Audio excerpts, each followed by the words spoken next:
Magandang araw, Ganateros. Ito na naman. Nandito na naman ang inyong pinaka-paboritong fake news peddler sa balat na YouTube. Boss D at your service. Panibagong araw, panibagong kwentuhan na naman. At pasasakitin na naman natin ang mga ulo at balon-balon ng puso, isip at kaluluwa ng lahat ng mga bobo sa Pilipinas. Mga epal, mga papampam, mga tanga, walang utak, mga gunggong, kupal, animal, bisyo, kabigat, walang silibes, witik, salot, putok sa buhin, dot, palaman, sinto. Mga baliw, abnoy, sabog, batakbag, atik, pusat, kawatan, kurakot, magdanakaw. Sindikato, membro ng kuratong baliling sa gobyerno.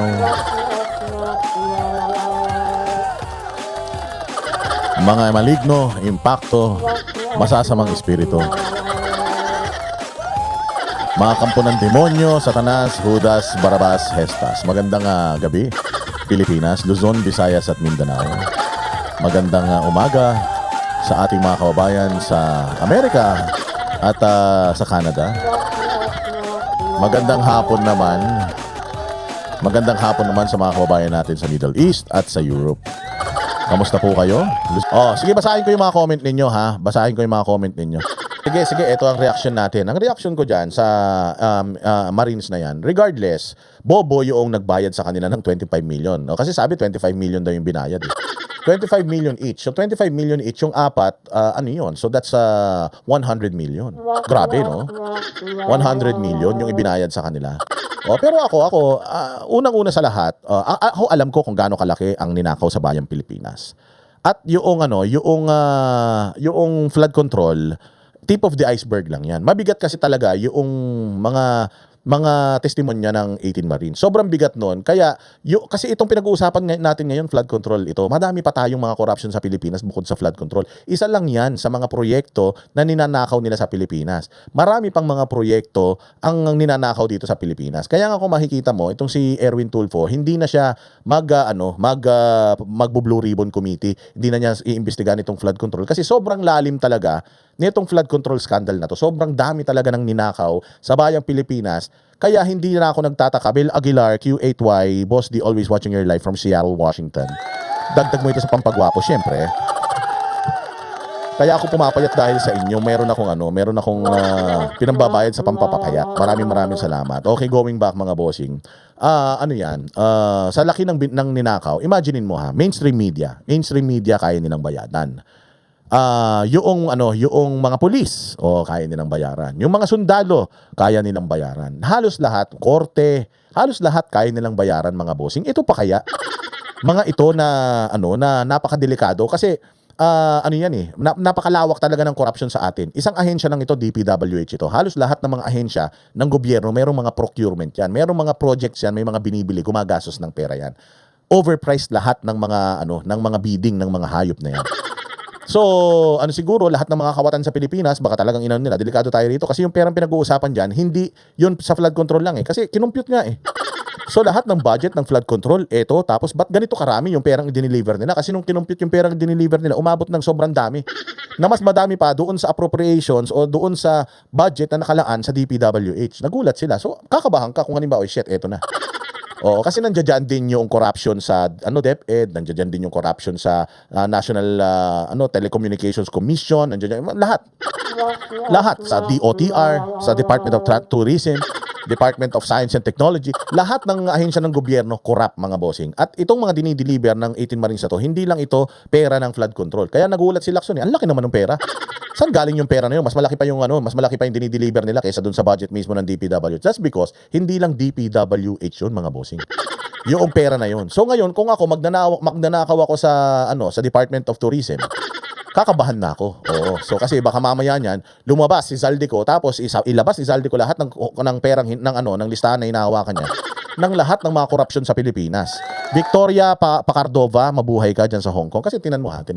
Natatandaan niyo si Inday Sara. Anong sabi ni Inday Sara? Meron akong budget, parang ang budget ko parang 4 billion or 7 billion para sa repair ng mga classrooms. Para sa repair ng mga classrooms. Anong ginawa ni Romualdez at saka ni Zaldico? Ginawa ni Romualdez at saka ni Zaldico, binlow up nila yung numbers. Pinlow up nila yung numbers, dinoble nila, ginawa nilang 15 million. 15 million, ha? Oo, Victoria Pacardova and ano ba yan? Ann Stabilio. Maraming salamat sa iyo diyan sa Amerika, mabuhay ka. So binlow up nila, ginawa nilang doble. So parang naging 15 million. 15 million yung inilagay nila sa sa inapprove nila sa DepEd. Tapos 2 billion lang daw. 2 billion lang daw ang nakuha talaga ng DepEd para doon sa pagpapaayos. So nasa napunta yung 13 billion. Napunta yun diyan sa putang ina mag-among si Romualdez at saka si Saldico. Department of Education lang. Kaya nga sabi ko sa inyo, yung corruption dito sa DPWH, isang corruption lang yan. Ang daming ahensya ng gobyerno, ang daming corruption diyan mga bossing. Kapag hindi nila pinahinto itong expose ng ng mga 18 Marines kasi ano yan eh. Kasi ginawa daw ng ombudsman, yung mga 18 Marines isinakay daw nila sa sasakyan. Pagsakay daw sa sasakyan, mga bossing, pinaandar yung sasakyan. O sige, ituro nyo kung saan ito. Napuntahan nila. Tapos sige, ito, saan to? Napuntahan nila. So ibig sabihin, alam talaga nung 18 Marines, yung mga ruta, kung saan dinadala yung mga pera. So consistent. Nung nalaman na consistent, tapos biglang after daw nun, biglang bumaliktad na yung apat. Isa lang daw ang unang bumaliktad. Ang ginawa daw is parang tumap doon sa isa, tapos tinap na ng isa yung lahat ng mga Marines. Kaya lang, 3 lang yung nakuha niya. Kaya 4 lang daw sila na bumaliktad, mga bossing. Yun ang pinakamasaklap doon. Oh, so sobrang dami ng pera na ninakaw sa bayang Pilipinas, mga boss. Sa sobrang dami, lahat na babayaran. Nagulat pa kayo na babaliktad yung mga yan. Actually, skeptical na ako noong itong 18 Marines. Skeptical na ako. Alam ko naman na makabayan sila. Alam ko naman na mahal nila ang bayang Pilipinas. Pero sa dami ng pressure na nangyayari sa kanila, sa dami ng mga demanda, sa dami ng araw-araw yung delikado yung pamilya mo. 'Di ba sabi ko nga sa inyo nung una din si Gutesa nung humarap din siya diyan sa Senate Blue Ribbon Committee hearing. Ang tapang-tapang din niya eh. Tapos biglang bumaliktad siya. May recording pa nga doon sa asawa na pinapagalitan siya. Anong ginawa mo? Bakit ganun? Tapos sabi niya na, mahal ko ang pamilya ko eh. O, hindi nila alam. Akala din siguro na itong mga sundalo na ito, na yung kasamaan nitong mga tao na ito, ng mga magnanakaw sa Pilipinas, akala nitong 18 Marines, yung kasamaan nila, doon lang sa pagnanakaw ng pera. Ang hindi nila alam, they will go extra length. Ika nga, pucha, willing silang pumatay, mga bossing. Willing silang pumatay. Oy, Ali Joes, maraming salamat sa pagpapajikas mo pangkapi, mabuhay ka ha. God bless you. So, hindi lang sila willing magnakaw, willing din silang pumatay. At willing silang pumatay para maproteksyonan yung kanilang mga pangalan at hindi sila ma-expose. So, siyempre, sabi ko nga, nung lumabas itong 18 Marines, inoobserbahan ko sila, yung kanilang mga statement, bilib ako sa kanila, ang tatapang nila, pero at the back of my mind, alam ko na in the end, kaya nga isa yun sa mga tanong ng Banatero sa kanila na nangyari kay Orly Gutesa, kayo ba talaga ay para sa bayan, hindi ba talaga kayo aatras? Sabi nila, nakikipagpatayan nga kami para sa Pilipinas, lumalaban nga kami sa gera ang sweldo namin magkano lang eto pa kaya, so willing daw silang talagang sumagupa, mamatay. So, yun yung yun yung part na nakakadismaya. But on the other hand, kasi tao lang din ako, expected ko na yan na with all the pressure, with all the kaso, kasi nga weaponized weaponized ang lahat ng natin, ng mga ahensya ng gobyerno weaponized ang NBI, weaponized ang DOJ, weaponized ang police, ang sundalo. So, hindi natin hindi talagang, alam mo kung ikaw kasi pamilyado ka, may mga anak ka, kaya nila pinoprolong Kaya nga sila hindi tumatawag ng hearing para matambakan ng kaso itong mga to. Then eventually, magkaroon ng fallout. Ibig sabihin, yung grupo nila magwatak-watak. Siyempre, may pinapakain yung mga yan. Walang mga trabaho yung mga yan. Yung araw-araw na kung saan-saan sila pumupunta para magbayad ng piyansa, saan-saan sila pumupunta para umatid ng kaso, nakakapagod talaga yung mga bossing. So I really cannot blame them kung umatras sila. Ang hindi lang kasi maganda is tumanggap sila ng pera tapos umatras sila. Sana lang doon sa 18 Marines, hindi man ako parang galit na galit sa inyo because tao lang kayo. Alam ko naman na may hangganan din talaga ang ng tao ang pagiging matapang ng tao. O kaya nga na-imbento itong mga panggigipit na ito para para bumaliktad kayo But sana ang ginawa niyo na lang, umatras na lang kayo. Sana hindi na lang kayo tumanggap ng bayad. Kasi galing sa pera ng taong bayan yung binayad na yan sa inyo Galing yan sa flood control project, galing yan sa bawat sentimo na buwis na ibinabayad ng mga Pilipino. Kung galit kayo sa corruption, sana hindi na lang kayo naging part ng corruption. Okay man lang sa akin o sa amin na ayaw na namin, back out na kami, magre-recant ako, sasabihin ko na lang na hindi totoo lahat ng mga sinasabi ko. Tigilan nyo na lang kami, tigilan nyo na yung pamilya ko, tigilan nyo na kami, kung may mga kaso, iatras nyo na, and then pabayaan nyo na kami mamuhay ng normal. Pero yung tumanggap kayo ng pera, yun yung walang kapatawaran mga bossing. Okay lang sa atin na okay lang sa atin na medyo umatras kayo, O maglaho na lang kayo katulad ni Orly Guteza, pero yung pag tumanggap kayo, na alam nyo naman yung itong tinanggap nyo na ito yung mga galing dyan sa mga dinideliver nyo, at alam nyo naman itong mga tinanggap ninyo, maraming buhay ang nagbuwis dahil sa mga pera na yan. Daming nahihirapan, daming nagugutom sa Pilipinas, tapos ibibenta nyo yung kaluluwa ninyo. Di ba pangit yun? Sana lang, umatras na lang kayo, hindi na lang kayo sumama, sinabi nyo na lang na ayaw na namin. Ayaw na namin, hindi na kami sasama, pero sana hindi nyo na lang tinanggap yung bayad. Kasi parang ibinenta nyo na yung kaluluwa nyo kay Satanas, at parang pati buong pamilya nyo dinamay nyo pa. Oo, so yun yung nakakalungkot na part.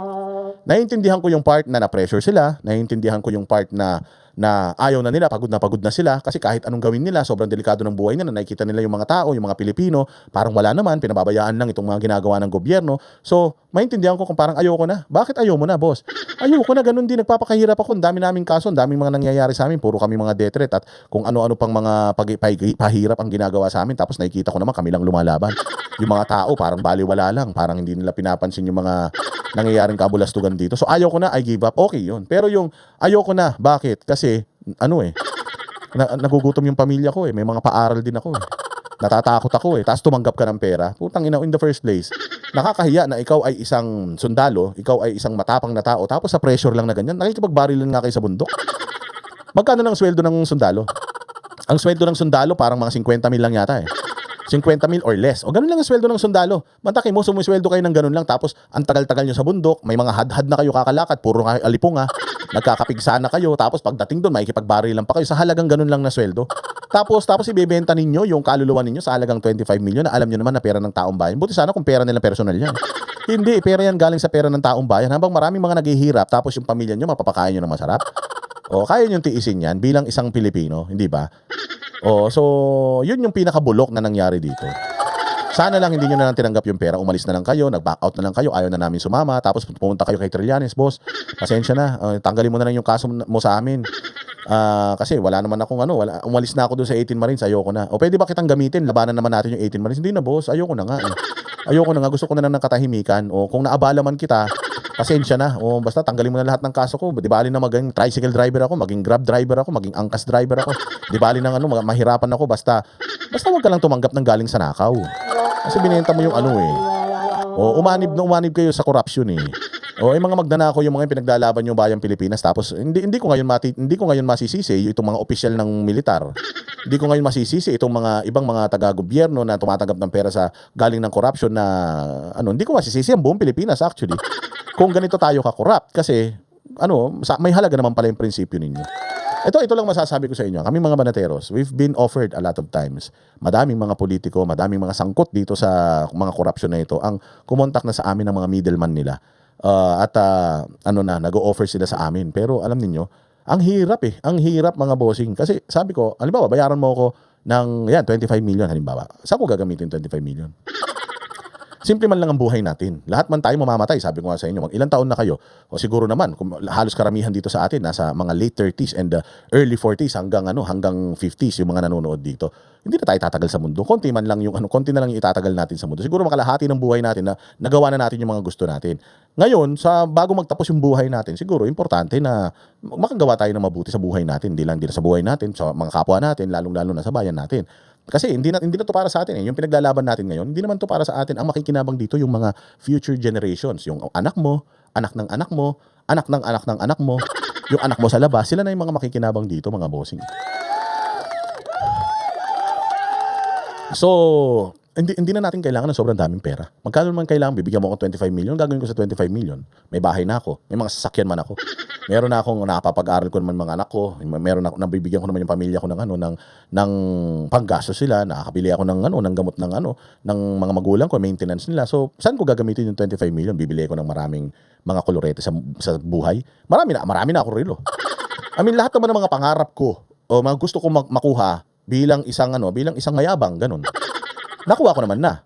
Meron akong motor, may mga sasakyan ako, meron akong mga gamit, meron akong mga mahal na mga gamit.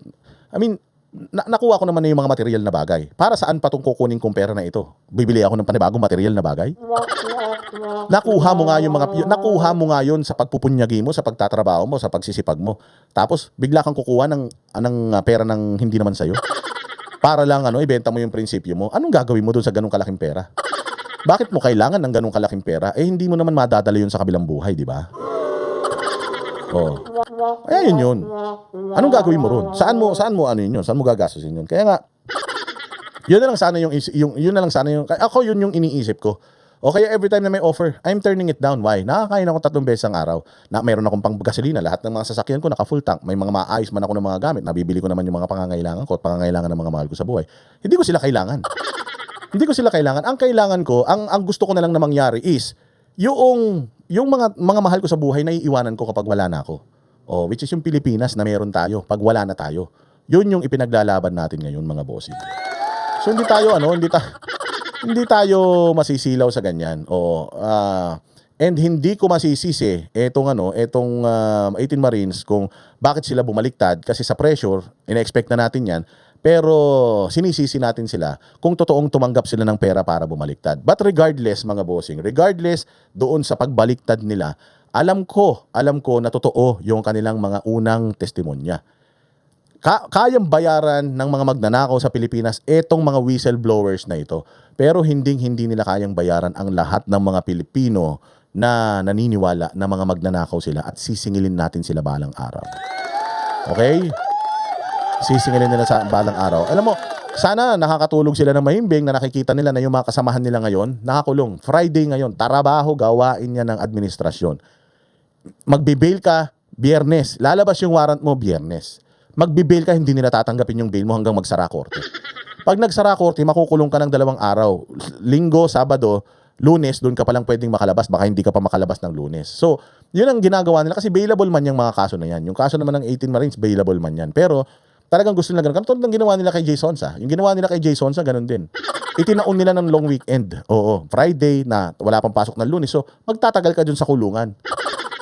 Trabaho nila yan, style na nila yan, mga bossing. Oh, pero isa yan sa mga yan yung sinasabi na chilling effect. Oh, kung matatakot kasi tayo diyan, wala. Pag natakot tayo, pagka nagpadala tayo sa mga lalong-lalo na tumanggap tayo ng bayad sa mga hayop na yan, wala talaga mangyayari sa bayang Pilipinas. Hindi na tayo dapat nagrereklamo, hindi na tayo dapat nagbo-vlog at ine-expose itong katarantaduhan ng gobyerno, di ba?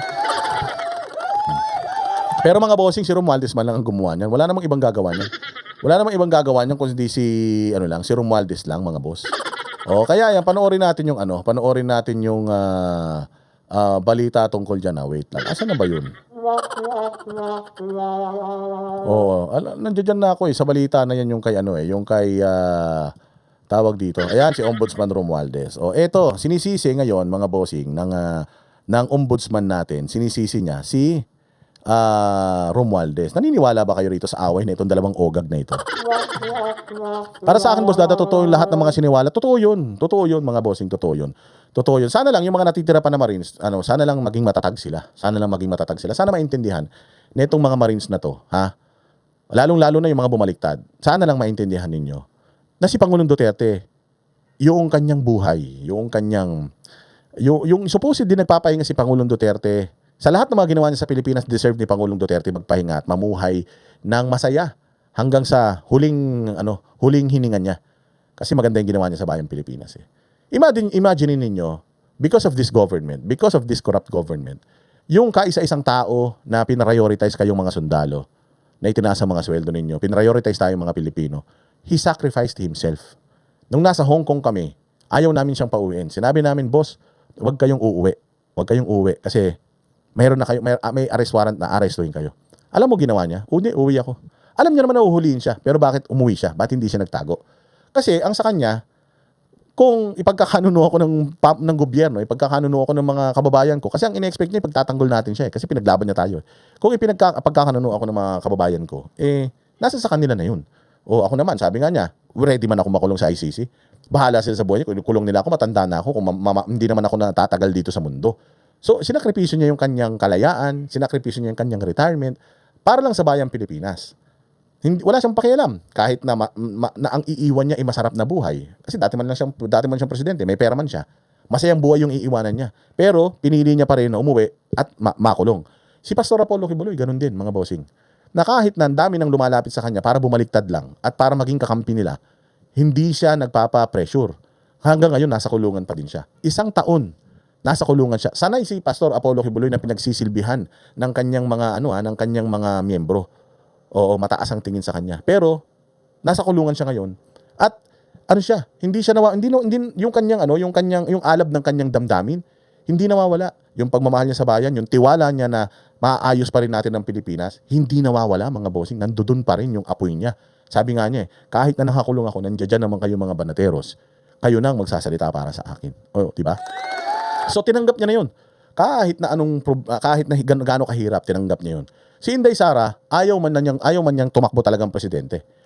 Ayaw talaga niyan. Gusto lang niyan maging nanay sa kanyang mga... Simple lang ang buhay na gusto niya. Gusto lang niya maging asawa at maging nanay ng kanyang mga anak. At gusto niya makita yung mga anak niya na lumalaki. Ayaw niyang mamiss yun. Kaya nga ayaw niyang tumakbo ng presidente kasi alam niya na 6 na taon yung mawawala na oras niya doon sa kanyang mga anak kapag tinanggap niya yan. Pero dahil nga sa gulo ng Pilipinas ngayon at dahil kaya binabanatan siya ngayon dahil tatakbo siya sa 2028, in-offer niya yung kanyang sarili para sa atin. Tapos kayo mga 18 Marines, na-pressure kayo sa kaso. Nabudol. Maraming salamat sa iyo from Vallejo, California. Di ba mga bossing? Na-pressure kayo sa kaso. Ano man lang yung mga kaso ninyo? Hindi naman forever na pagkakulong yan. Si Pastor Kibuloy nga nakakulong, walang kasalanan. Ano yun, na-Nobel yung niya. Si Marcoleta nga pumayag makulong. Si Jinggoy nga sumuko pa Si Mike Defensor sumuko pa So ibig sabihin, they are sacrificing too much for this country. Tapos kayo, na-pressure lang kayo. May mga anak kayo, bakit itong mga to? Wala bang mga anak ito? Sana, pinag-isipan yung mabuti. Bago sana kayo pumasok dito sa, dyan sa gulo na yan, sana, sinigurado nyo sa mga sarili ninyo na secured lahat ng buong pamilya ninyo, na hindi sila ma-reach na itong mga demonyo sa Pilipinas. Sana, ginawa nyo ang lahat. Nilatag nyo ng maayos o kaya sana, hindi na lang kayo sumama. Pwede naman kayo hindi na sumama kayo, tapos babaliktad din kayo. Ang masaklap nga nun, okay lang bumaliktad, pero yung bumaliktad kayo dahil sa pera. Putang ina, mas masahol pa kayo sa mga kurakot sa Pilipinas. Ine-expect na namin yan. Ako, ine-expect ko mas marami pa Sa ganyan ba naman kalaking pera, 25 million? Di ba? Nasa sobrang hirap ba naman ang buhay ngayon hindi mo ba naman kakagatin yan? Yun ang problema.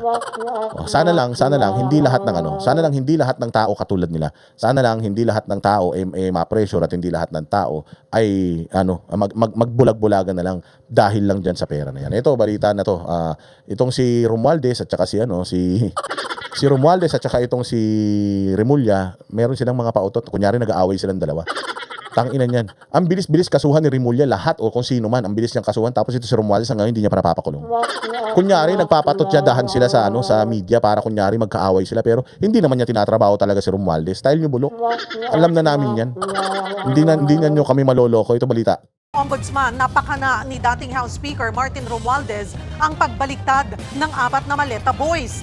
Live mula sa TV5 Media Center, nasa frontline ng balitang yan si Camille Samonte. Camille, paanong nasabi ng Ombudsman na baka may kinalaman nga ang dating House Speaker?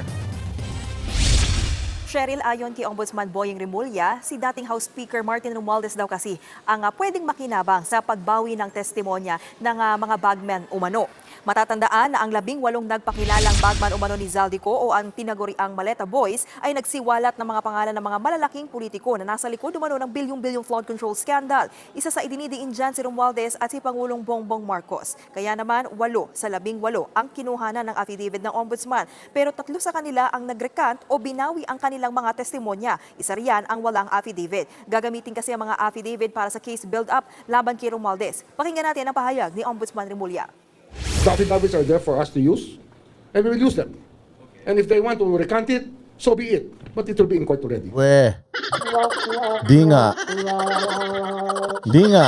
Totoo ba yan? Kasi kung totoo yan, sana nakakulong na si Romualdez. Kasi ang bilis mo nga napakulong si Bong Revilla, ang bilis mo napakulong si Jinggoy, ang bilis mo napakulong si Marcoleta, at saka itong si Mike Defensor, pati yung dalawang campaign funder nila.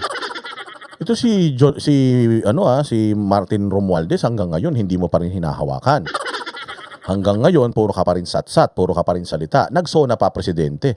Alaman natin na kasinungalingan yung sona ni presidente, pero sana naman kahit konting hiya, meron ka man Romualdez. Sana man lang ipakita mo talaga na nag-aaway talaga kayo ni Martin Romualdez at sana talaga kinakasuhan, kinukulong mo na sana siya ngayon. Ikulong mo siya. Yung talagang totoo na naniniwala ka doon sa mga at sinabi ng mga Marine, sana tinrabaho mo na siya. Hindi.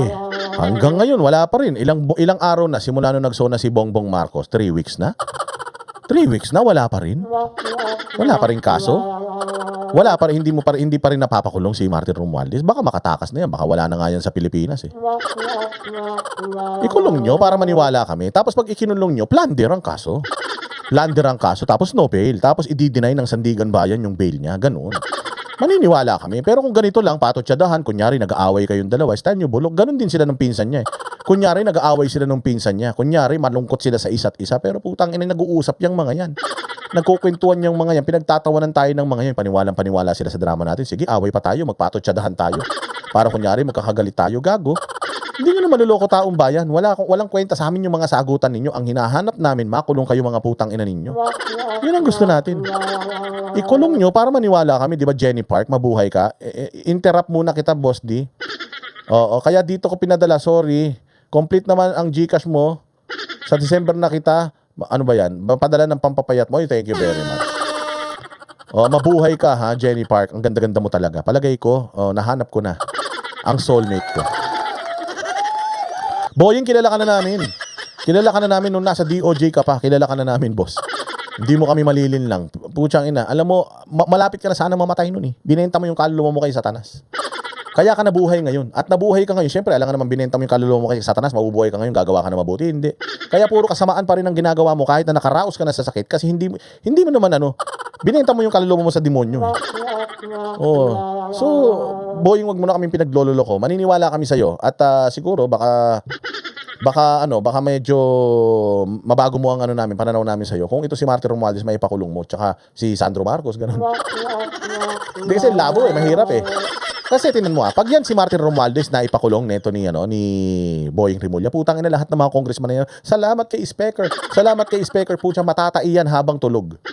Kakabahan niyang mga yan kasi kung si Martin Romualdez pinitas na ito ni Boying Rimulya, pucha, lalo na itong mga congressman na ito. Mas compelled na siya na pitasin lahat itong mga congressman na ito kung yung speaker pinitas nila. O kaya sigurado ako, maraming mga congressman kahit gusto ng presidente halimbawa, maraming mga congressman ang kumakausap dito kay Boying, boss. Wag mong gawin yan, boss. Pare-parehas naman tayong anak ng demonyo. Baka naman pwede may iba pang paraan. Total naman, tanga naman yung mga Pilipino, pahabain pa natin yan. Ganun lang pinag-uusapan ng mga yan. Maraming mga pumapadrino dyan kay Romualdez. Sabi ni Romualdez, putang ina ninyo kayo, hindi nyo ako tinulungan.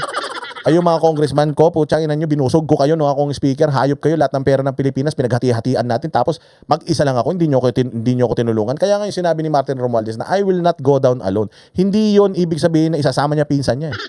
Ang isasama niya yung mga kasama niyang mga congressman, yan sila Luistro, sila Abante, sila Chua, yan sila Ridon. Kaya putang ina, double time pa rin sila ngayon eh. Kaya double time pa rin ang Congress kahit na wala ng pera, wala na sa kapangyarihan si Martin Romualdez, hindi na sila nabibigyan ng pera katulad noon.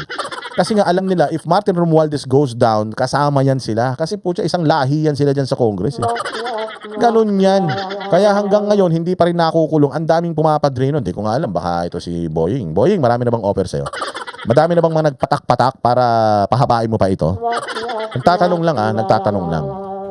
It doesn't weaken or strengthen. But of course, it just points out to the fact that there are people working on his behalf to obstruct the ends of justice. Sir, just to clarify, you're saying po na posible na ang kampo po ni na Martin Romualdez ang nasa likod sa pagrecover ng APA? Siyempre.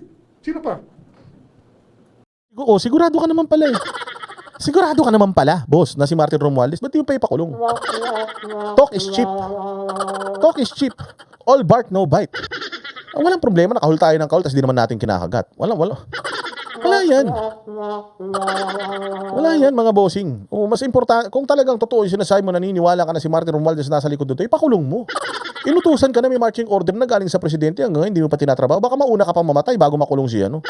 Baka mag-regress yung leukemia mo, baka mag-regress yung cancer mo. Mauna ka pa mamatay bago may pakulong si Martin Romualdez, bossing ha.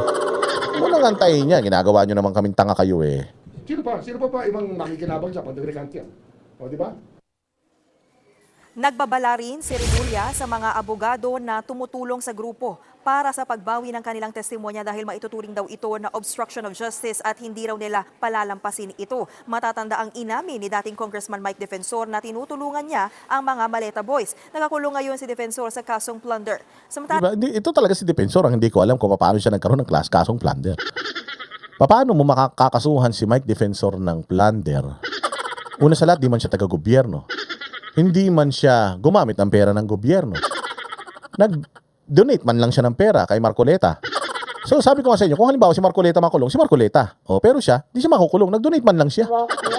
Watching from Denmark. You talk shit, Boying, sabi ni Frugal. Nagagalit yung mga OFW natin dahil kay Boying, nagpapakulay tuloy sila eh.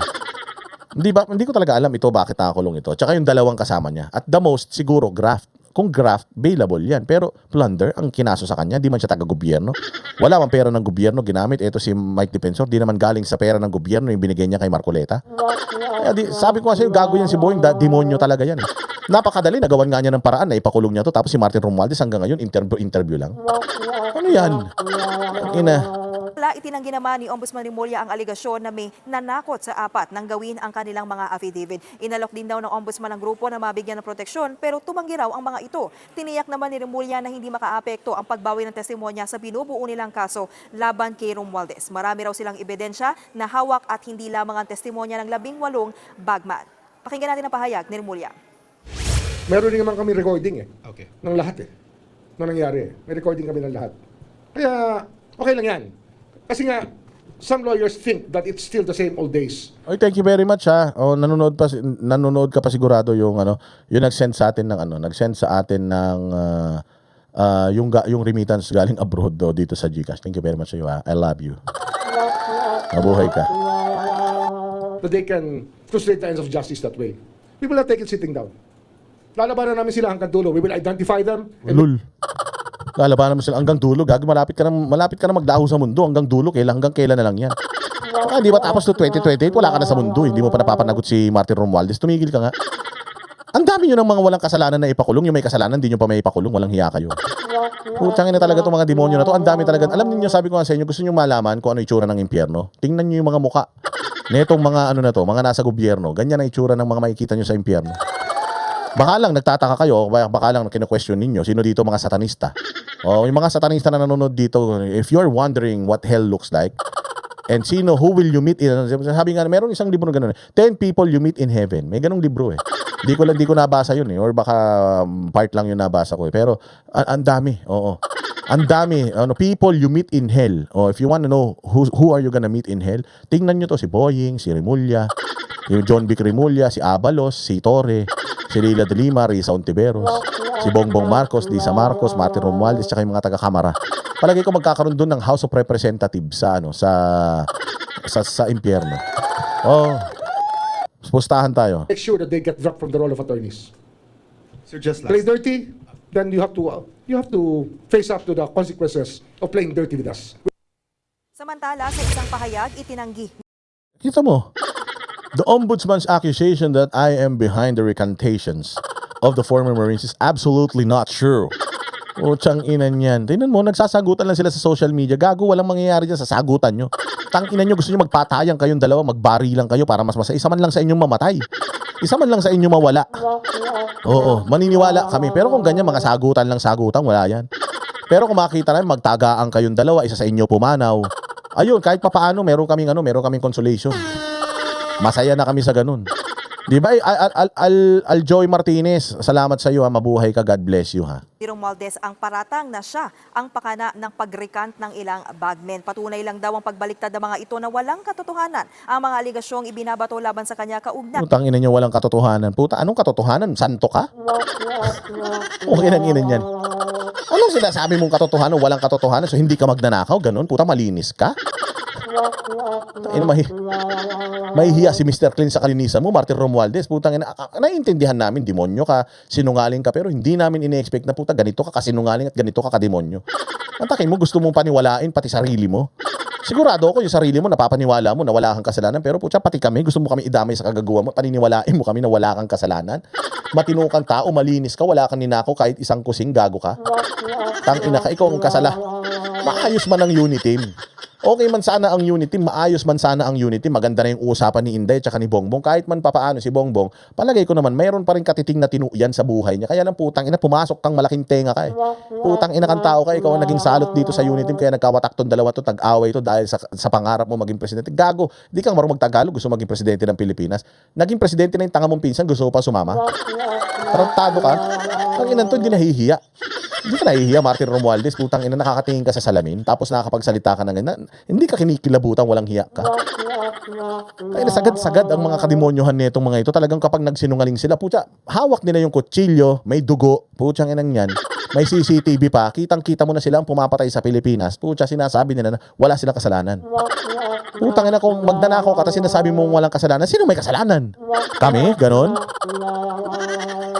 Hindi ko talaga maintindihan, walang hiya ka talaga, Martin Romualdez. Putang ina, sana yung lahat ng mga sakit na pinakamasakit, sana putya mapunta sa'yo. Yung tipong nananalangin ka na, nurse, putang ina, patayin nyo na ako. Oh, doc, gusto ko na po, tapusin nyo na ako, hirap na ako. Yung sasabihin pa ng doktor sa'yo, gusto mo na mamatay? Ulul. Putang ina, hindi ka mamamatay. Lahat ng sakit ng mga kasukasuan mo, cancer sa buto, sa utak, sa mata, sa tenga, lahat. Putang ina, namnamin mo yan. Ang dami mong ninakaw. Sige na, mabayaran kita kahit magkano. Pull the plug, hindi. Hindi. Putya, gusto ko tumirik yung mata ko mo, gusto ko bumula yung bibig mo. Nangayayat na to sa problema, mga bossing. Ay ng flood control scandal. Ayon naman kay Attorney Levy Baligod, ang abogado ng Maleta Boys posibleng natatakot na sa kanilang seguridad ang apat kaya bumaliktad ang mga ito. Matagal na umanong inaalok ng suhol ang ilan sa grupo para bumaliktad sa nauna nilang testimonya. Hindi rin daw totoo na tinakot ng ombudsman ng grupo nang gawin ang kanilang affidavit. Yung sinasabi nilang takot sila kaya nila in-execute yung affidavit na ginawa namin. Eh, hindi naman totoo yun kasi marami silang pagkakataon na sabi dito sa amin. Attorney, marami pa raw sa mga 40 na natitira. Meron pa daw susunod na magre-recut doon. Tingnan natin, hindi natin masasabi yan kung mangyayari o hindi. Sabi nila na takot na sila sa kanilang seguridad. Gusto na rin nilang manahimik kasi hirap din yung biyahe-biyahe. Hindi nila in-anticipate yon, mga bossing. Akala nitong 18 Marines na kapag lumabas sila, akala talaga nitong 18 Marines, baback-upan sila nung kanilang mga kasama ng mga military. Akala nitong 18 Marines, when they go out, when they expose themselves, marami pang mga susunod na mga dati nilang kasamahan, mga sundalo, mga kapulisan, yung enough is enough, singilin na natin tong mga to. Akala nila ganun ang mangyayari. Kaya lang hindi. Ako kasi nakita ko na yun eh. Nung una pa lang ng mga rally, ako din isa ako sa mga umaasa na sana magkaroon ng people power. Sana maulit yung nangyari nung sa mga Marcos na pinatalsik sila sa Malacanang, yung nangyari kay Erap na talagang pinatalsik sila sa Malacanang, sana mangyari. Sana magkaroon ng isang malaking pagtitipon, tapos yung sama-sama pupunta na Malacanang. Yung naisip ko rin yun eh. Nung una naisip ko yun. Kaya lang ang dami ko ng mga rally na pinuntahan. Ang dami ko ng mga pinuntahan na mga speaking engagement. Nakita ko yung tao, nakita ko yung tao parang umpisa, malakas, madami, tapos biglang nawawala, ganun. So sabi ko hindi talaga makakomit yung mga Pilipino. Siguro hindi ko man sila masisi kasi kailangan nilang umabsent.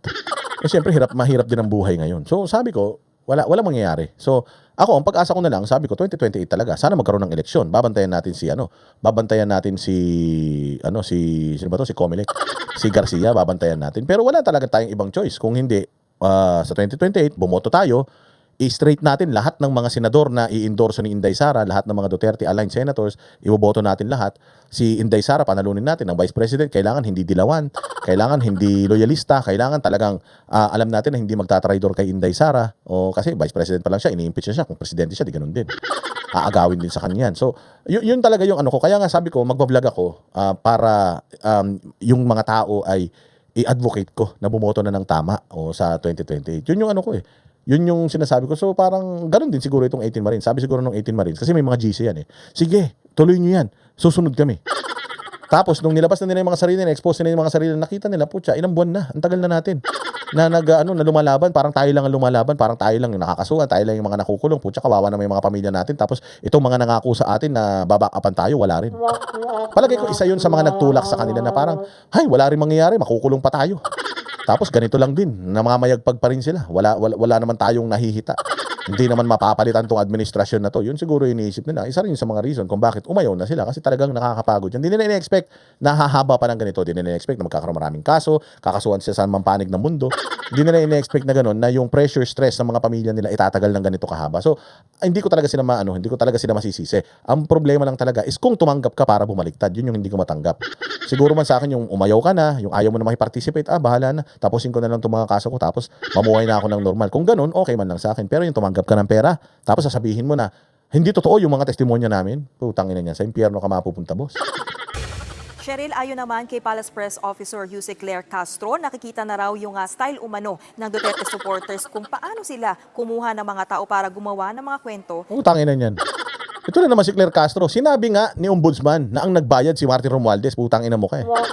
Bubo ka talaga. Duterte na naman, DDS na naman. Kami na naman may kasalanan. Pati pag-recant nila, kami may kasalanan. Pukin ng ina mo. Anong ibig mo sabihin, Claire Castro? Na sinuportahan namin sila tapos pinilit namin silang bumaliktad. Ganon. Gagong putang ina nitong babae na ito. Tarantado talaga ang putang ina, no? Gago talaga to punyeta na ito. Anong sinasabi mo? Kami na naman may kasalanan. DDS na naman may kasalanan. Si Inday na naman may kasalanan niya. Putang ina mo ka. Fake news peddler ka, talagang hayop ka. Demonyo talaga tong putang inan to, no? Walang modo talagang hayop. Laban sa Pangulo kapalit ng pera. Maari raw na plano ito ni na Mike Defensor at iba niyang kasamahan para sa destabilization plot. Ipauubaya na raw Kinang ina destabilization, nag-recant nga eh. Gago ang putang ina. Anong klaseng ano yun? Anong klaseng sagot yun? Nag-recant nga yung 18 Marines. Ano na namang planong destabilize? Ano, magdi-destabilize yung nagdi-destabilize? Ganun, gago. O, kinang inang analysis yan. Puta, abogado ba talaga to? Walang utak talaga ang puta ragis na ito. ang palasyo sa ombudsman ang pag-iimbestiga sa nilalaman ng affidavit ng 18 bagman. Sheriff. Tanga ang puta. Oh. Ko talaga alam anong utak na ito ni Claire Castro. Tangina, lahat na nangyayari sa Pilipinas eh. Lahat na nangyayari sa Pilipinas, puta, kasalanan. Kasalanan ng kasalanan ng mga Duterte. Diyos ko po, dahil diyan, sige, isa-isahin natin yung mga binitawang salita ni Inday Sara sa kanyang press con, yung pinlay natin kanina mahaba. Ito, yung mga balita ng mainstream media tungkol diyan. Pasok. Sa pagbisita sa mga tao tulad ni PRD at iba pang mga nasa loob ng detention na wala akong nakikita na masama sa pagbisita kay Arnie Teves, kay Pastor Kibuloy, as I said, President Duterte, Senator Rodante Marcoleta, Senator Jinggoy Estrada, and Mike Defensor, kasi kilala ko naman sila and I think kaibigan ko sila. Walang nakikitang mali si Vice President Sara Duterte sa pagbisita sa mga Persons Deprived of Liberty o PDL matapos questionin ang kanyang pagdalaw sa ilang personalidad na nasa kustodiya ng Quezon City Jail. Yan at iba pang bahayag ng bise sa report ni Jason Rubrico. Sa isang panayam sa Davao City nitong Huwebes, ipinaliwanag ni Vice President Sara Duterte ang kanyang pagbisita sa ilang Persons Deprived of Liberty o PDL, kabilang sina dating Congressman Arnie Teves, Pastor Apollo C. Kibuloy, dating Pangulong Rodrigo Duterte, Senator Rodante Marcoleta, Senator Jinggoy Estrada at Mike Defensor. Ayon kay VP Sara, wala siyang nakikitang mali sa pagbisita sa mga ito dahil ginagawa na niya ito noon pa man bilang alkalde ng Davao City. Aniya, regular siyang bumibisita sa mga bilangguan upang maghatid ng tulong at alamin ang kalagayan at pangangailangan ng mga nakakulong. I don't see anything wrong with visiting Ano ba kasing mali sa pagbisita sa mga PDL? Lalong-lalo na kung yung PDL na binibisita mo, alam mo na nandoon sila dahil sa'yo. So it's just right. Ganyan ang mga Duterte. Alam man nila kung ano nangyayari sa bayan. Alam man nila kung sino yung mga nagsasakripisyo para sa bayan. At lalong-lalo na, alam naman nila kung sino yung mga nagsasakripisyo at binabanatan ng gobyerno na to dahil sa pagsuporta nila kay Inday Sara. Hindi ba? So, anong problema? Lahat naman ng mga persons deprived of liberty, meron namang karapatan na mabisita. Anong masama kung binisita ni Inday? Besides, kaya nyo nga sila kinulong dahil kay Inday eh. So kung bisitahin siya ng Inday, siguro naman hindi na kayo magtataka, di ba? Kung di ba kayo mga abnormal. Di ba kayo mga gonggong? Bibisitahin ng lalong-lalo na pupunta ng Hague, tapos bibisitahin niya yung tatay niya, tapos maggagalaiti kayo na lagi na lang siya nasa Hague. Putang ina nyo. Dalhin natin yung mga magulang nyo doon. Gagawa kayo ng paraan, mangungutang kayo para lang madalaw ninyo. Tarantado talaga itong mga to. Kunin nyo si Pangulong Duterte sa Hague, tapos ikulong nyo dito sa Bilibid, kahit saan, kahit sa kulungan ng manok. Ikulong nyo rito sa Pilipinas. Basta, nandito sa Pilipinas, hindi na alis si Inday. Ba't naman naalis si Inday? Bakit aalis si Inday kung nandito naman yung tatay niya? Di ba? Kaya man umaalis eh. Kaya nga si Inday ginagawa na lang niya kasi gumagastos din siya eh. Di puntahan ko na yung mga kapwa ko mga Pilipino sa mga lugar kung saan ako stop over muna ako dito. Total marami ako mga supporters dito. Nakakausap ko na rin sila, natatanong ko na rin kung anong problema nila, nakpupulsuhan ko na din sila bago ako pumunta sa tatay ko para at least man lang yung binyahe ko hindi man masayang. Ina-accommodate ni Inday Sara lahat. Ang iya kayo, pinadala nyo sa dahig yung tatay, tapos ayaw nyo bisitahin. Pinadala nyo sa kulungan si Pastor Kibuloy, si Jinggoy, si Marcoleta, si Arnie Teves. Pinakulong nyo. Tapos ayaw nyo dalawin sa kulungan kung di ba naman kayo mga gago. Sana hindi nyo pinakulong. Hindi naman dadalawin ni Inday yan sa kulungan kung wala sa kulungan niya, kung di ba kayo mga abnormal. Lagi naman nagpupunta si Inday sa kulungan kasi nga ang ginagawa nga nito ni Inday is yung mga tao sa kulungan, tinitingnan niya yung mga tatay doon. Tapos yung mga tatay doon, mga magulang na nandoon, kay nanay, kay tatay, tinatanong niya kung may mga nag-aaral ba kayo ng mga anak o pinag-aaral ng OVP. Yung mga anak ng mga PDL, mga tarantado kayo, buti pa siya, naiisip niya. Kayo, naisip niyo ba yan? Hindi niyo naisip yan kahit minsan dahil wala kayong mga utak. Persons deprived of liberty. Noong ako ay mayor pa, bumibisita ako dito sa Maa City Jail. Nagdadala kami ng mga regalo at tinatanong namin sila kung ano yung mga pangangailangan nila. Sa amin, sa Office of the Vice President, meron kaming mga Thanksgiving na ginawa namin sa loob ng mga jails tulad noong pagbisita namin sa Bacolod City. So wala ako nakikitang masama sa pagbisita sa mga tao tulad ni PRD at iba pang mga nasa loob ng detention na wala akong nakikita na masama sa pagbisita kay Arnie Teves, kay Pastor Kibuloy, as I said, President Duterte, Senator Rodante Marcoleta, Senator Jinggoy Estrada, and Mike Defensor, kasi kilala ko naman sila and I think kaibigan ko sila. Nilinaw rin ni VP Sara na wala siyang ibinigay na payo kina Marcoleta, Estrada at Defensor. Aniya, ang tanging mensahe niya ay manatiling matatag at gawin ang anumang makabubuti para sa bayan. Ang sinabi ko lang sa kanila doon ay kung ano yung para sa bayan, yun ang gawin ninyo. Yun ang message ko sa kanila sa loob. Sabi ko magpakatatag at kung ano yung para sa bayan, yun ang gawin ninyo. Samantala sinabi ni VP Sara na nakikita niya ang isang pattern sa umano'y pag-usig sa mga personalidad na hindi umano kaalyado ng administrasyon. Well, it shows kung ano yung pinagkakaabalahan. Huwag kayong mag-alala, mga bossing, huwag kayong mag-alala.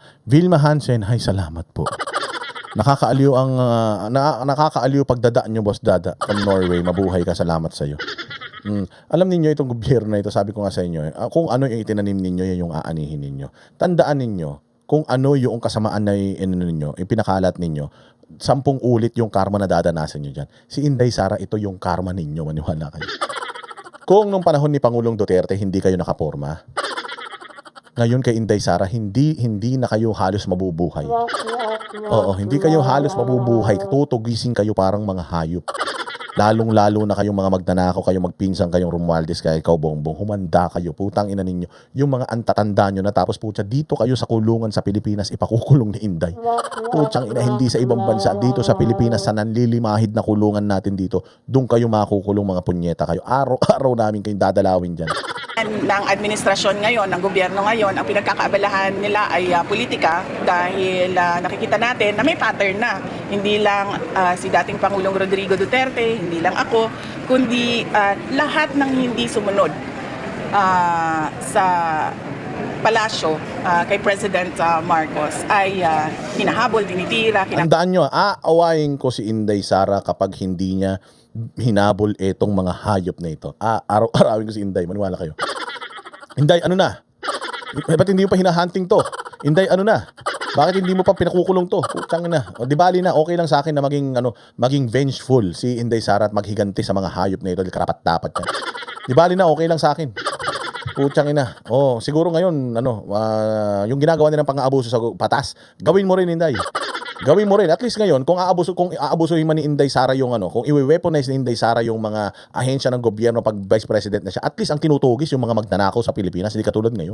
Ang mahirap ngayon, i-weaponize mo yung mga ahensya ng gobyerno, mga law enforcement agencies, ang tinatarget mo yung mga matitinong tao. O gawin din natin yun pagdating ni Inday Sara. Gamitin natin, i-weaponize natin lahat ng mga batas, lahat ng mga ahensya ng gobyerno to go after these people. Mas maganda yun, di ba? Kasuhan, hinaharas, tinitrete. Sinabi rin ni VP Sara na hindi na siya nagulat sa mga ulat na naghahanda umano ang National Bureau of Investigation o NBI na magsampa ng panibagong kaso laban sa kanya. Aniya, naghahanda na rin ang kanyang mga abogado para tugunan ang anumang bagong kasong maaaring ihain. Nadunggan na mo nga O ano pa, yung mga balita kay Inday, pakita natin lahat ng mga putol. Yung mga magagandang mga putol, mga magagandang mga balitang mga nakalap natin dito kay Inday Sara. Ito yung pagiging professional ni Claire Castro, ni-reactionan niya to eh. Pasok. Maybe sinabi din niyo sa Castro na baseless. Ito na naman. Baseless at nonsense daw yung sinabi mo na ang Marcos daw nag-aid doon sa ICC. Ulitin ko ha. Si Claire Castro is a spokesperson of the President and the Office of the President, or hindi ko alam kung kaninong spokesperson siya. Pero by the fact na spokesperson ka at merong C ng Office of the President dyan, dapat maging professional ka sa mga sinasabi Hindi mo. naman pwede maging professional si Claire Castro kasi si Claire Castro para man siyang grade 2 utak niyan. Hindi, tsaka first off, hinire si Claire Castro talaga for this very job. O for this very function. Itong itong maging attack dog ng gobyerno. Kaya nga sabi ko nga bobo talaga si Bongbong. Napaka-bobo talaga ni Bongbong. Bakit? Kasi imaginein mo, hinire mo si Claire Castro. Nung hinire mo si Claire Castro, yung yung trust rating mo lalong bumagsak. Tapos hindi mo pa rin tinatanggal. Kasi malakas mang asar si Claire Castro. Lakas asarin niya si Inday. Ang lakas niyang asarin kung sino-sino. Pero hindi naman siya nakakatulong sa'yo. Kaya lang kasi, ang kay Bongbong, okay lang, nanalo naman na ako. Kaya lang, kawawa yung susunod na kakandidato na ikakampanya mo. Kawawa talaga yun. Kasi talagang sa sobrang galit sa'yo. Tingnan mo nga, sa sobrang galit ng tao sa'yo, Bongbong Marcos, sa sobrang galit ng tao kay Claire Castro, putang inang niya, nagpunta siya ng Canada, pinagmumura na siya doon, tinawag pa siyang pangit. Tapos si Bongbong Marcos, mantakin mo mga estudyante diyan sa Kalinan. Mga estudyante, probinsya yan, malayo yung Kalinan. Mula sa Davao City, para mapunta ka ng Kalinan, at least mga 2 oras ang babiyahihin mo. Ano na yun, medyo dulo na yun ng Davao City. Malapit na yung paanan na yun ng Mount Apo. Mantakin mo, yung mga bata na yun wala pang malay yung mga bata. Pinagmumura ka ng mga bata. Di ba, Nikki Niget? Diyan sa Canada. Kaya ang papangit ng mga kalyado ni Bangag, ang itim. Kasi ng mga budhi. Totoo yan. Totoo yan, madam. Oo. Mantakin mo mga bata, elementary, high school, pinagmumura si Bongbong. Kutsa, ganun kasagad ang galit ng tao kay Bongbong. Kasi dati, ang nagmumura kay Bongbong, yung mga botante lang. Pero ito, walang mga kinalaman man yung mga bata, pero aware yung mga bata sa ginagawa ni Bongbong na pagnanakaw. Kung ibig sabihin, ganun kabulok si Bongbong na kahit na doon na lang sa mga hindi botante, gigil na gigil pa sa kanya, lalo pa kaya yung mga botante. Kaya hanggang ngayon, kahit isa na mga politiko, putyang inan yan, wala pang maikandidato si Bongbong Marcos dahil miski ako. Kahit ako pinakasikat na tao sa buong mundo, pag si Bongbong Marcos ang nangampanya para sa akin, sigurado hindi ako iboboto ng tao. Sinong gago ang gusto niyang masira yung kanyang political ambition? Kaya nga si Risa Ontiveros, nagmamakaawa siya kay Bongbong na ikampanya siya. Bongbong, ikampanya mo na ako, parang awa mo na pinapalakpakan ko na yung sona mo kahit na mukha kang tanga. Ganon ka desperado si Risa Ontiveros. Ganon siya ka-desperado. Kaya nga kung ano-anong mga pautot na naman ang ginagawa niya ngayon. Kaya meron siyang death threat, si Pastor Kibuloy, ganito po siya, kung ano-anong ginagawa niyang kaek-ikan para mapansin siya. Pero alam mo yun, wala na nga mapili si Bongbong Marcos Palagay ko, mas pipiliin pa ni Bongbong Marcos yung daga na patakbuhin na presidente kaysa kay Risa Ontiveros sa sobrang bulok niya. Walang hiya yan Andiyan ba si Sir Jack? Sir Jack, mabuhay ka. Buhay ka pa pala. Kasama lang kita kahapon, walang hiya ka. Oy, Sir Jack Argota, kamusta ang buhay-buhay? She doesn't have the liberty na tulad sa atin, na pwedeng magsalita ng kahit anong iniisip natin at kahit anong opinion natin. Kasi nagsasalita tayo para sa sarili natin. Pero kapag may scene, sa likod mo, sa harap. Di alam ni Claire Castro yon. Ang sinasabi dito ni Inday Sara na kapag ikaw, you speak for the president, dapat yung mga sinasabi mo, una, presidentiable. Pangalawa, lahat ng lumalabas sa bibig mo, ina-assume ng tao na yan mismo yung gustong sabihin ng presidente. Ganun yun. So, dapat alam mo yung trabaho mo bilang spokesperson. Pero hindi nga alam ni Claire Castro yung trabaho niya. Yun ang problema, bobo yan. Bobo yan. Sabi ni Sir Jack Argota, si Risa araw-araw, gabi-gabi, ang sarap murahin. Hindi ka mapaparusahan. Oo, pag minura mo araw-araw, hindi ka parurusahan ni Jesus. Matutuwa pa siya sa'yo. Di ba? Medyo, Jack Argota, madilim yung comment section. Oo, mga pinsan ni Cory Aquino yung mga nanonood ngayon. Mga Ilocano yata yung mga nanonood ngayon. Walang hiya na yan. Si Claire Castro, wala namang kwentang tao. Yung bobo yan, di niya alam kung ano trabaho niya. Kung ganun katanga yan. Sabi ko nga sa inyo, yung aso ko mas matalino pa dyan At least yung aso ko, alam niya gagawin niya. Oo, alam niya kung paano maging aso. Pero ito si Claire Castro, di niya alam kung paano maging spokesperson.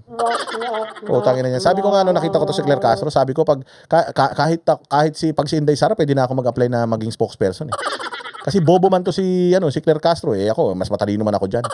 Palagay ko mas magiging effective pa ako na spokesperson. Pero kung ganito lang kalibre ng spokesperson, kukupalin mo lang lahat ng kalaban, putya, Inday, alam mo na. Kunin mo ako spokesperson, araw-arawin kumurahin yung mga buwaka ng ina niyan. Oo, media, mainstream media, may magtanong sa akin doon na mainstream media. Boss Dada, ano masasabi mo sa ganito? Wala, pakyo ka. Utang ina nyo, mainstream media, eto kayo. Gaganunin ko yan, promise. Oo, magtatanong naman yung ABS-CBN. Boss Dada, ano masasabi mo sa ganito? Ang sinabi ni ganyan ay ganito. Putang ina mo.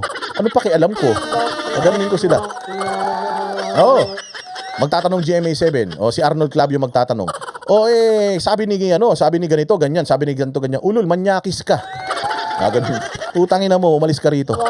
Gaganunin ko na sila araw-araw, tingnan ko kung may magtanong pa sa mga buwaka ng ina niyan. Ganyan din naman ginagawa ni Claire Castro, puro pangungupal lang di magkupalan tayo, Inday, alam mo na. Kung hindi si Jack Argota, kukunin mo ako, kaya dalawa kami nandiyan dyan, tapos kami sasagot sa Rappler. Rappler, kayo mga putang ina nyo, anong mga tanong nyo? Tapos na oras mo, gago ka. Ikaw, SMNA, anong tanong mo? Yan lang sasagutin ko. DCR, anong tanong mo? Yan lang sasagutin ko. Ikaw, DCRH, anong tanong mo? Ulul, wag ka na magtanong, wala akong hintayan. Daily Tribune, ikaw, putang ina nyo, ano na naman fake news ang pinapakalat nyo? Sasagutin natin mga fake news, mga hayop kayo, ganon. Ang dali lang maging spokesperson pala Sinet ni di ba, ang taas-taas ng standards ng spokesperson. Pucha, nung naging si Claire Castro, naging kalsada, naging palengke. Di ba? Hindi na ako spokesperson yan. Hindi na ako consultant na yan. Sabi ako makikipagmurahan sa Rappler kahit hindi pa nagtatanong, mumurahin ko na agad. Pag nakita ko gano'n, Rappler, ba't nandito pa kayo mga putang ina nyo? Wala naman silbi mga balita nyo, mga hayop kayo, magsilayas na kayo. Sayang lang kayo sa pagkain dito sa Malacanang. Ganon. Tingnan ko kung magsitanong pa yan. Bakit ganyan ka bakit ganyan ka sumagot? Spokesperson ba ganyan magsalita? Wala kang pakyu. Putang ina nyo, dati wala kayong mga pakialam kahit natarantado si Claire Castro, tapos pakikialaman nyo ko. Mga yawa kayo, kung gusto ninyo, magsampalan na lang tayo rito, ganon. Sasabihin daw ni Jack Argota, imbitado ba kayo? Ha? Ay nabibigyan ko yung mga media na yan. Bibigyan ko yan ng magpipress ko na ako sa arawan. Tapos ako lang may payong. Pukin ang ina nyo mga media kayo, ha. Doon ako sa may saan po gaganapin, boss, ang natin, ang press conference. Putang ina, sa gitna ng araw, 1:00 na tanghali. Pukin ang ina ninyo.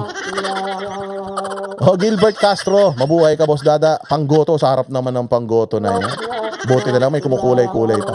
Doon sa quadrangle, putang ina niyan. Doon, hindi sa may damuhan, boss Dada. Hindi, mga gago doon tayo sa simento. Putang ina niyan. Sige, magtanong kayo ngayon. Anong mga tanong nyo? Tapos ang tagal ko sagutin. Siguro mga 4 na oras ang press conference natin para puta ma-heat stroke kayo lahat. Good evening, boss Dada. Solid, boss Dada. Watching from si Rizalin Serran dyan sa Saudi Arabia. Mabuhay ka. Watching from Taif. Ang pangit ang baho naman dyan. Taif. Amoy Taif. Mabaho ba dyan sa Saudi? Amoy Taif. 2026 Olympics na colorful. Hindi pa nga wala pang mga masyadong mga kulay. Malungkot, kaya palagay ko maaga tayo matutulog ngayon, Jack Argota. Kung ano yung professionalism na hinihingi galing doon sa opisina na yun dapat ang ipakita at ibigay mo sa tao. Inday, alam mo na, MWF ako. Tuesday, Thursday, si Jack Argota. Putsang ina niyan. Si Jack Argota mag-spokesperson mo, tingnan ko may maisulat yung mga media na yan sa mga dyaryo nila. Okay nang ina niyan, tingnan ko lang. Mga tarantado kayo, ha. Antayin ninyo, pagka naging spokesperson ng Banateros, mapapahamak kayo. Si Jack Argota, totoo yan. Hindi pa Banateros si Jack Argota, nandiyan yan, nanonood na yan. Mayaman pa si Jack Argota, nagpapakulay pa siya. Winan 2-3 siya ni Sandro Marcos. Putang ina niyan. Ninakawan si Jack Argota ni Sandro Marcos. Ayun, mahirap na si Jack Argota ngayon. Mahirap na nga, naging kaibigan niya pa si Jay Guevara. Putang ina, lalo na naging mahirap ang buhay niya.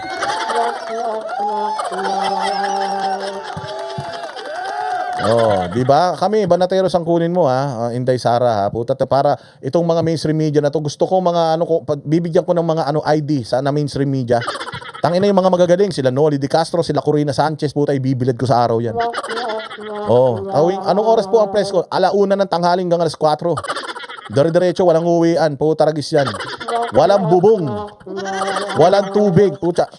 Boss D, baka naman pwede meron maligamgam na tubig ang ipaiinom ko sa inyo, kape. Kape na mainit, pucha, yun ang paiinom ko sa Malacanang press corps pag ako ng spokesperson ng Malacanang, ha. Tandaan nyo yan. Tanghali, 1:00, tanghali, tapos ang mga merienda, sopas, arroz caldo, Putang na, champurado. Yan ang ipapakain ko sa kanila sa tirikan ng araw. Tapos ang inumin nila, putya, kumukulo. Shabu-shabu. O, magsashabu-shabu sila sa ano. O, sige, kumain kayo, putang ina ninyo para ma-stroke kayo, mamatay kayo lahat. Mga salot kayo sa lipunan. Ganon ang gagawin natin. Ha? O, kaya ito ngayon, may hamon si Inday Sara kay Gibo. Si Gibo na putang ina bakla. Oh, may hamon si Inday Sara, pangalanan. Putang ina kasi ito si Gibo. Ito si Gibo at saka si si Gibo at saka yung pangit na chuwariwap niya na si Tariela, yung mukhang putang ina niya, sabi ko nga sa iyo, yung pangit mahihiya sa kanya sa sobrang pangit niya. Pag dumikit ang pangit kay kay Tariela, nagiging kamukha ni Piolo. Putang ina, sabi ko nga hindi ka mahal ng Diyos, Tariela. Mantakin mo, binigyan ka na niya ng binigyan ka na niya ng mapurol na utak, binigyan ka pa niya ng pangit na mukha. Walang hiya ka. Si Gibo na panot. Si Gibo na panot at saka si Tariela na pango. Putang ina niyan. Sabi ko nga sa iyo, ang tatangos ng ilong ng mga pango pag tumikit diyan kay Tariela. Alam mo si Tariela, palagay ko isa lang nanay nila ni Ridon. Isa lang nanay nila ni Ridon nung ginawa ng Panginoon ang mga tao, putang ina, espesyal ang hulmahan ni Ridon at saka neto ni Tariela. Yung hulmahan nilang dalawa espesyal, putang ina, gawa sa tingga. Oo. Maniwala kayo, isang lahi niyan, palagay ko, si Mara Clara. Oh, palagay ko yung dalawa na naghiwalay lang yan naghiwalay lang yan sa veterinary clinic. Oh, kasi pinanganak man yan sa may paanakan ng mga unggoy. Oh, tapos putya, nagkahiwalay sila. Oh, nagkahiwalay sila. Palagay ko pag nagkita yung dalawa, baka hindi pa nagkikita yan. Pag nagkita yan, putang ina, baka may lukso ng dugo, baka maglaplapan yan. Totoo. Oh, maniwala kayo. Walang hiya na yan si Ridon. At saka ito si Gibo, napaka-arty kasi kung ano-ano mga pinagsasasabi. Putang ina mo, kung galit ka sa China, bombahin mo na. Hindi mo pa sinasabi, may baril naman tayo eh. Bombahin mo na, pinatatagal mo pa eh. Hindi mo pa sinasabi, punyeta ka eh. Mabuti pa to si ano ba to? Hindi ko mabasa eh. Oh, si Banes Lori. Oh, Lori Banes. Ay, naku, makilala ko to eh. Lori Banes diyan sa sa Japan. Mabuhay ka. Sino may hawak ng logbook ng veterinary clinic? Putang ina, hindi nga nabigyan ng papel mga yan. Hindi nabigyan ng papel mga yan kasi usually pag pinapanganak yung mga aso, may libreta man na ganyan yan. Putang ina yan kung anong lahi. Di alam kung anong lahi eh. Yung lahi, di nila alam kung unggoy o o kung si King Kong ba o lahi ba ni King Kong o lahi ni Godzilla eh. Oh, noon lumabas yung dalawa na yan, putang ina, pinagkumpara pa eh. Putang ina nito mga to, ano ba mga lahi ito? Ano ilalagay natin sa sa lahi nila? Putang ina, tingnan mo pati yung bakunan nila, sobra-sobra eh. Oo. Parang dalhin nyo yan ha, hoy Ridon, at saka ikaw Tariela, dalhin nyo yung mga yung mga booklet nyo, baka wala pa kayong deworm. Walang hiya kayo. Ito may hamon si Inday, pakinggan natin. President Sara Duterte si Defense Secretary Gibo Chodoro na pangalanan ang mga umano'y pro-China na opisyal ng gobyerno. Yan ay matapos ang panawagan ng kalihim na magbitiw sa pwesto ang mga umano'y pabor sa China. Live mula sa Davao City, nangungun sa balita si News 5 Mindanao correspondent Bril Montalvo. Bril, ano ang sinabi ng bise? Jiggy, sinabi ni Vice President Sara Duterte na mahirap magbitaw ng salita kung hindi mismo tutukuyin kung sino-sino ang mga opisyal na umano'y pro-China. Sinabi yan ni VP Sara matapos... Ang ina naman kasi itong reporter na to. Bakla na nga, naka-brace pa eh. Oy, Bril Montalvo. Utangin, ayusin mo kasi yung pagsasalita mo. Bakit kasi tinitigasan mo yung panga mo? Utangin na, masyado mo naman kasi pinagyayabang yung braces mo. Kala mo naman ikaw lang naka-braces sa buong mundo. Buisit na reporter to, putyang inan yan. Ang tagal-tagal na mga reporter, tanga pa rin. Ano ba to? Ano ba to? Jack Argota, tong tong tropa mo si Bril Montalvo. Putang inan yan. Walang ang tigas ng bibig eh. Walang Diyo talaga Dumalo sa isang misa dito sa Davao City ngayong araw para sa selebrasyon ng Kalayawan Festival. Kung babalikan Jiggy, ipinananawagan ni Defense Secretary Gibo Chodoro. Putang ina si Gibo tsaka si Bril Montalvo parang mag-asawa. Parehas mukhang itlog eh.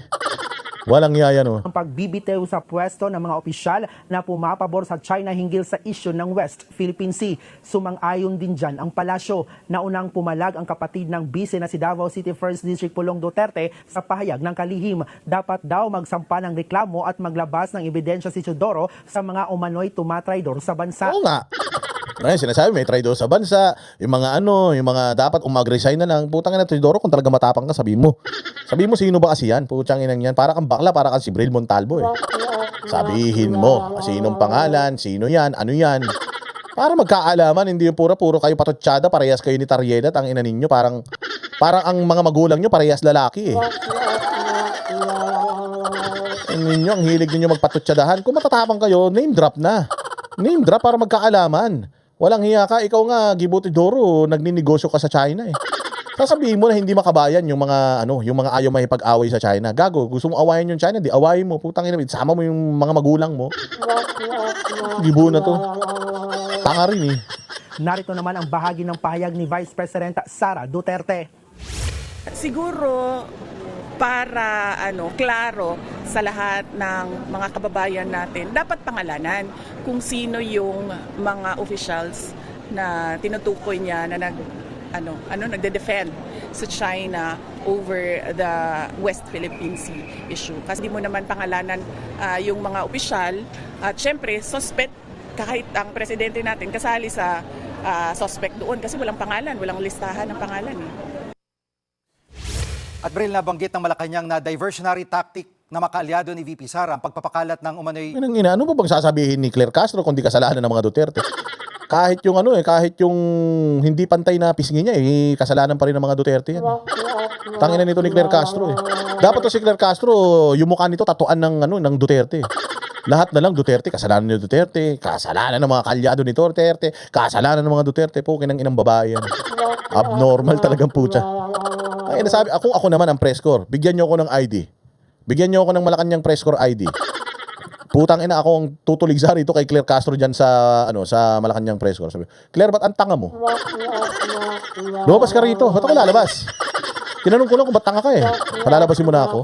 Putang ina, hayupin ko talaga yan dyan mismo sa loob ng Malacanang. Impormasyon sa pagkakaresto kay Senator De La Rosa para ilihis sa impeachment ang issue. DDS yan, reporter na yan, boss. Maniwala kang DDS.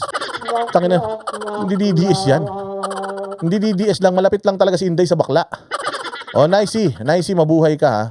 Malapit lang talaga si Inday sa bading, kaya tsaka kasi, ito kasi ang naka-assign talaga kay Inday Sara, kaya medyo malapit si Inday sa kanya, DDS yan. Utang ina niya, puro fake news nga pinakalat niya nung nasa KOJC kaming hayop na yan. Ano sabi niyong DDS? Hindi lang siya kasi kapag siniraan si Inday Sara, hindi rin siya makakapagtanong kay Inday Sara. Ganun lang naman, yung manggagamit lang din niya. DDS yan, tinanggal na ng News 5 yan. Wala namang DDS sa News 5. Ano ang reaksyon dito ng Bise? Alam mo, Jiggy, tinabla ni VP Sara ang pahayag ng palasyo na panggulo lang umano sa kanyang impeachment trial ang umuugong na bali-balitang pagkakaaresto kay Senator Bato de la Rosa. Para sa Bise, hindi na raw kailangan pangguluhin pa ang impeachment trial. Gayunpaman, masaya pa rin daw ang Vice Presidente sa naging takbo ngayon ng kanyang paglilitis. Nalito muli ang pahayag ni VP Sara. Napakaklaro naman yung bending the law dyan sa impeachment na yan, simula pa sa House of Representatives hanggang sa pagkakaroon ng dalawang... Birang-bira to na magbigay ng statement si Inday patungkol sa impeachment. Pero alam mo, it's about time, Inday Sara, na talaga magbigay ng marami pang mga statement para malay mo, ma-stroke si Claire Castro, sobrang inis sa'yo. Ganun. Sige lang, magsalita ka lang na magsalita. Pero tama yung sinasabi mo, maganda ang tinatakbo ng impeachment kasing ganda mo, Inday Sara. Mantak mo 12 araw na wala pa sila napapatunayan. 12 days na. Oo, maniwala kayo, wala pa rin sila napapatunayan. Ang napatunayan nila, nag-withdraw ng pera sa bangko. Gago, paano may nanakawin pera kung hindi mag-withdraw sa bangko, kung di ba kayo mga bobo? Wala na pag-asa yan. Wala nang kwenta-kwenta yung impeachment na yan. Kaya kung ano-ano nang ginagawa ni Risa Ontiveros, kaya si Risa Ontiveros, Pastor Kibuloy, putangin niya. May death threat ako. Yung death threat niya, walang may pakialam eh. Nung nagsumbong siya, may death threat ako, 2 tao lang yung nagtanong, ha? May death threat ka? Ulul. Tangin mo, sinong papatay sa'yo? Wala ka naman pag-asa. Wala ka naman silbi sa buhay. Sino papatay sa'yo? Hindi manggagahasa, wala manggagahasa sa'yo. Kahit maglakad ka sa maglakad ka sa 10 oras ng gabi nang nakahubot-hubad sa kalsada, wala mag-i-interest sa'yo eh.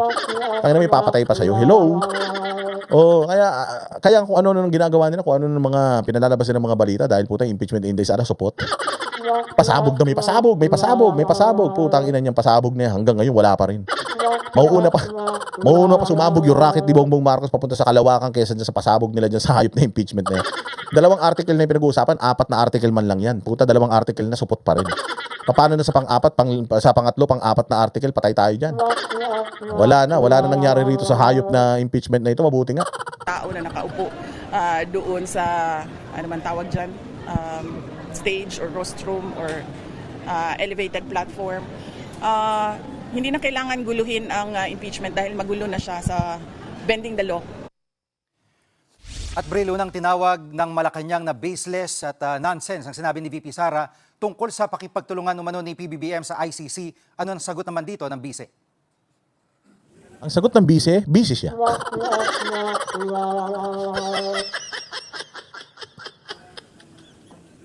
Jiggy, binanata ni VP Sara si Palace Press Officer Claire Castro na maging professional bilang tagapagsalita ng Pangulo. Giit ng bise, Ano magiging professional? Putang ina, magbabasa na nga lang ng English. Palpak pa yung si Claire Castro.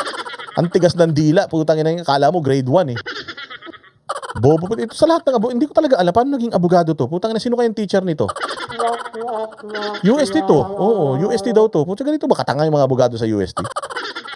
O putsang ina yan. Pag ako siguro nagkakasundi ako kukuha ng taga-UST, kukunin ko mga taga Jose Maria College dyan sa Davao.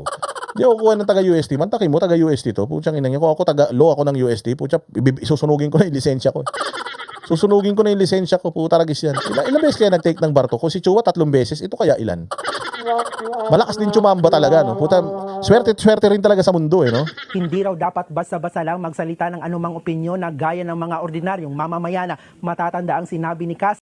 Alam mo, Jiggy, tama ka nga dyan. Formal na humingi ng request itong nga US ng itong pag-extradite kay Pastor Apollo Kibuloy doon nga sa kanilang bansa. At sinubukan natin hinga ng opinyon o reaksyon itong nga abogado ni Pastor Apollo Kibuloy na si Attorney Israelito Torion, pero hanggang ngayon ay hindi pa niya sinasagot ang ating mga tawag. Jiggy. Ay na, ba't yung sasagutin yung tawag? Bakla ka. Hindi sasagutin ni Torion yan. O sasagutin niya ni Torion pag Banateros tumawag sa kanya.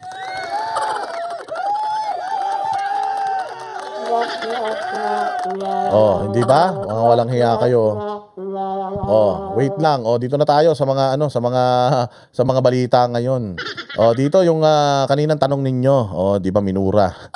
Minura ng mga estudyante si Bongbong Marcos diyan sa Davao City. Mantakin mo, hindi ka nahiya niyan, Bongbong. Pati sanggol galit sa'yo. Oh. Pumunta nga daw si Bongbong Marcos diyan sa Davao eh. Putsang ina niya, nung nakita siya nung sanggol, pumakyo yung sanggol eh. Sanggol pa yun, 2 buwan pa lang kakapanganak. Nung nakita si Bongbong, pumakyo daw na ganyan. Pakyo. Oo. Putsang ina, galit na galit sa ugali ng kabataan. Gago. Yung ugali ng mga magnanakaw, yun ang problema, hindi ugali ng kabataan. Yung mga kabataan man, naririnig nila eh. Siyempre yung mga magulang nila, hirap na hirap sa buhay. Yung mga, siyempre, public school man yan, nakita nila yung mga magulang nila hirap. Tapos kada hirap na hirap sa buhay yung mga magulang nila, putsang ina, ang minumura nila sa Bongbong, putang ina mo talaga Bongbong, pahirap ka sa Pilipinas. Kasalanan talaga ni Bongbong. Narinig sa mga magulang nila yan eh. Kaya nung nagpunta si Bongbong diyan sa Davao City, putsang ina niyan. Ninakaw pa, mantakin mo, ninakaw pa ni Bongbong, pati yung, ninakaw na pera ng tambayan. Ninakaw pa yung flood control. Pati ba naman yung proyekto ng ni Inday Sara, ang pabahay diyan sa Davao City, na nakawin parang hayop na yan. Kala mo siya nakaisip. Ang wala namang isip niya paano magkaka-project yan. Tuwan-tuwa yung mga loyalista, mga vlogger. O natulungan yung Davao. Gago, di nga niya matulungan Ilocos Norte. Tingin yung Ilocos Norte, pumunta kayo ron. Pumunta kayo sa Ilocos Norte, feeling nyo nasa probinsya kayo talaga. Pero pag pumunta kayo sa Davao, paglapag mo pa lang sa airport, putsang ina, para ka na nasa Maynila. Ganun ang vibe sa Davao. Putsang dyan sa Ilocos Norte, 2 na naging presidente dyan ha. Ngayon, magiging 2 pa lang presidente sa Davao. Isa pa nga lang presidente sa Davao, sobrang ganda na ng Davao. Yung Ilocos Norte, 2 na naging presidente dyan, Marcos Sr. tsaka Marcos Jr. Tinan mo yung Ilocos Norte, putang ina, hanggang ngayon. Mas mayaman pa Ilocos Sur kaysa sa Ilocos Norte. O ngayon, nagtataka sila. Bakit yung mga bata ganun ang ugali? Oh, hindi kayo nagtataka. Bakit kaya galit yung mga bata sa atin? Sisisi na naman nila sa mga Duterte. Kasi mga Duterte, siyempre Davao yan, mayor nila Duterte. Tapos mga Duterte palamura yan. Kaya mga bata palamura. Gago. Pag pumunta ka man sa Davao, wala naman nagmumura doon kung hindi ka kamura-mura. O parang sinasabi nila, lahat ng tao sa Davao nagmumura eh. Pumunta ka sa Davao, maglakad ka, bumili ka sa tindahan, di ka mamumurahin doon. Kung matino ka man tao, di ka mamumurahin. Kahit saan ka magpunta, ikaw nga Claire Castro, punta ka ng Canada, pinagmumura ka doon. Oh, hindi na problema dito yung ugali ng kabataan, hindi problema rito yung ugali ng mga OFW, hindi problema dito yung ugali ng mga taga-Davao. Ang problema rito yung ugali niyo mga magnanakaw kayo. Yun ang problema. J-Pax ha, maraming salamat sa inyo Saudi Arabia. Tanginan nyo, iisipin nyo yung mga ugali ng mga kabataan. Yung ugali nyo, isipin ninyo kung paano nyo ninanakaw ang bayang Pilipinas. Tama pa ba yan? Mantakin mo pati bata, dati walang muwang. Ang bata man, anong ginagawa niyan? Mag-computer, mag-Facebook, mag-mobile legend. Oo, pagka medyo na mag-basketball, magluksong lubid. Oo, maglaro ng Jolen. Yung man ang gawain ng bata. Ako ba nung bata ako, mga ganyan ang edad ko, elementary ako. Punta na, alam ko ba yung politika? Malay ko, hindi ko alam presidente ko sino nun eh. Basta ang alam ko, national hero si Jose Rizal eh.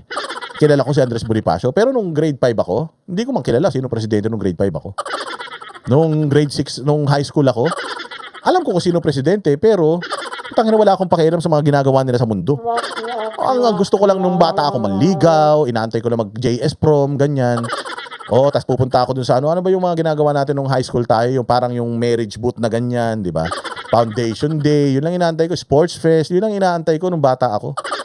Kung mantakin mo itong mga bata ito, high school, elementary, high school, nung nakita si Bongbong minumura, putangin na mo Bongbong, mamatay ka na. Ano yung sinasabi ng mga bata? Hindi kayo nag-iisip, bakit kaya ganun sila kagalit sa atin? Siguro masamang tao tayo, ganun. Alam nga naman kung mabuti kang tao, putang ina, mumurahin ka. Hindi ka ba namang gago? Kaya nga, ikaw nga, Claire Castro, tingnan mo, hindi ka nagtaka. Bakit nung nagpunta ka sa Canada, pinagmumura ka, tapos tinawag ka pang pangit? Ibig sabihin, pangit ka na, mukha ka pang impacta, tapos sasama pa ng ugali mo, kaya kayo pinagmumura dun eh. Yun yung punto natin dito. All walks of life, mula matanda hanggang bata, putang ina, alam na yung bustado ng lahat ng mga katarantaduhan nyo. Yan ang ibig sabihin ng negative 27. Yan yung itsura ng negative 27 trust rating. Oh. Yan yung nirereklamo niya. Nanawagan ng palasyo na muling pairalin ang tamang pag-uugali. Oy, Grace Cordoba, salamat sa pang 3-in-1 mabuhay ka ng habang panahon. Paggalang sa mga kabataan. Yan ay matapos pong kumalat ang video ng ilang estudyante na umano'y ng bastos kay Pangulong Bongbong Marcos sa pagbisita niya sa Davao City. Ivy Rosena, salamat kaayo, Mr. Chair. Giit ni Palace Press Officer at Undersecretary Claire Castro, hindi matututo ng tamang pag-uugali ang kabataan kung ang nakikita nilang iniidolo o leader ay walang modo. Oh, kita mo, putang ina mo. Bobo talaga to si Claire Castro. Tinan mo. Bata. Tapos bakit iniidolo ng bata yung mga Duterte? Sabihin na natin Duterte itong inaano niya rito, pinatatamaan niya. Duterte na naman. Tangina siguro pag natata ito si Claire Castro, kasalanan pa rin ng mga Duterte. Siguro pag gising niya ng umaga tas mabantot ang bunganga niya, naamoy niya, amoy panis na laway siya, kasalanan pa rin ng Duterte. Siguro pag yung asawa nito hindi tumigas yung burat, kasalanan pa rin ng mga Duterte. Bakit kaya? Bakit kaya lahat na lang ng nangyayari sa bayang Pilipinas kasalanan ng mga Duterte? Imagine mo, sabi niya, walang magiging tamang pag-uugali ang mga bata. Ayan kung ang nakikita nilang iniidolo nila na leader, sinong gagong bata ang mag-iidolo ng leader? Hindi naman butante yan. Ito nga ang problema natin eh. Sa sobrang hirap ng buhay ngayon, putya yung problema ng Pilipinas, umaabot na hanggang sa mga kabataan. Dahil sa incompetence ninyo, dahil sa kabobohan ninyo, katangahan ninyo, kademonyohan ninyo, kaululan ninyo. Umaabot na sa kabataan yung balita. Imagine, putya nung bata ako, wala akong ibang ginawa kundi putyang ina, magbasa ng Playboy. Oo, manood ng Bold, manood ng Tarzan X, ganun. Magbasa ng ng comics na malibog, ganun. Yung mga ginagawa ng bata, maglaro, magtago-taguan, langit lupa. Yan. Nung bata ba ako, nag-uusap kami ng mga kaklase ko tungkol sa presidente ng Pilipinas, tungkol sa congressman, tungkol sa flood control. Wala namang ganun, gago kayo. Bata yan. Ang mga idol nung bata ako, gusto ko lang maging super saiyan. Totoo yan. Ako nung bata ako, gusto ko lang maging Boldstar eh. Wala akong ibang gusto po na gusto ko yumaman, hindi. Ako nung bata ako, gusto ko maging mayaman, hindi. Gusto ko maging pornstar. Puta, idol ko sila, Peter North.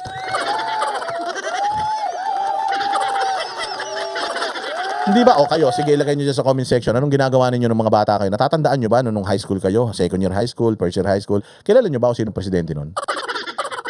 Di ba? Putsang ina, basketball lang ang gusto kong gawin nun.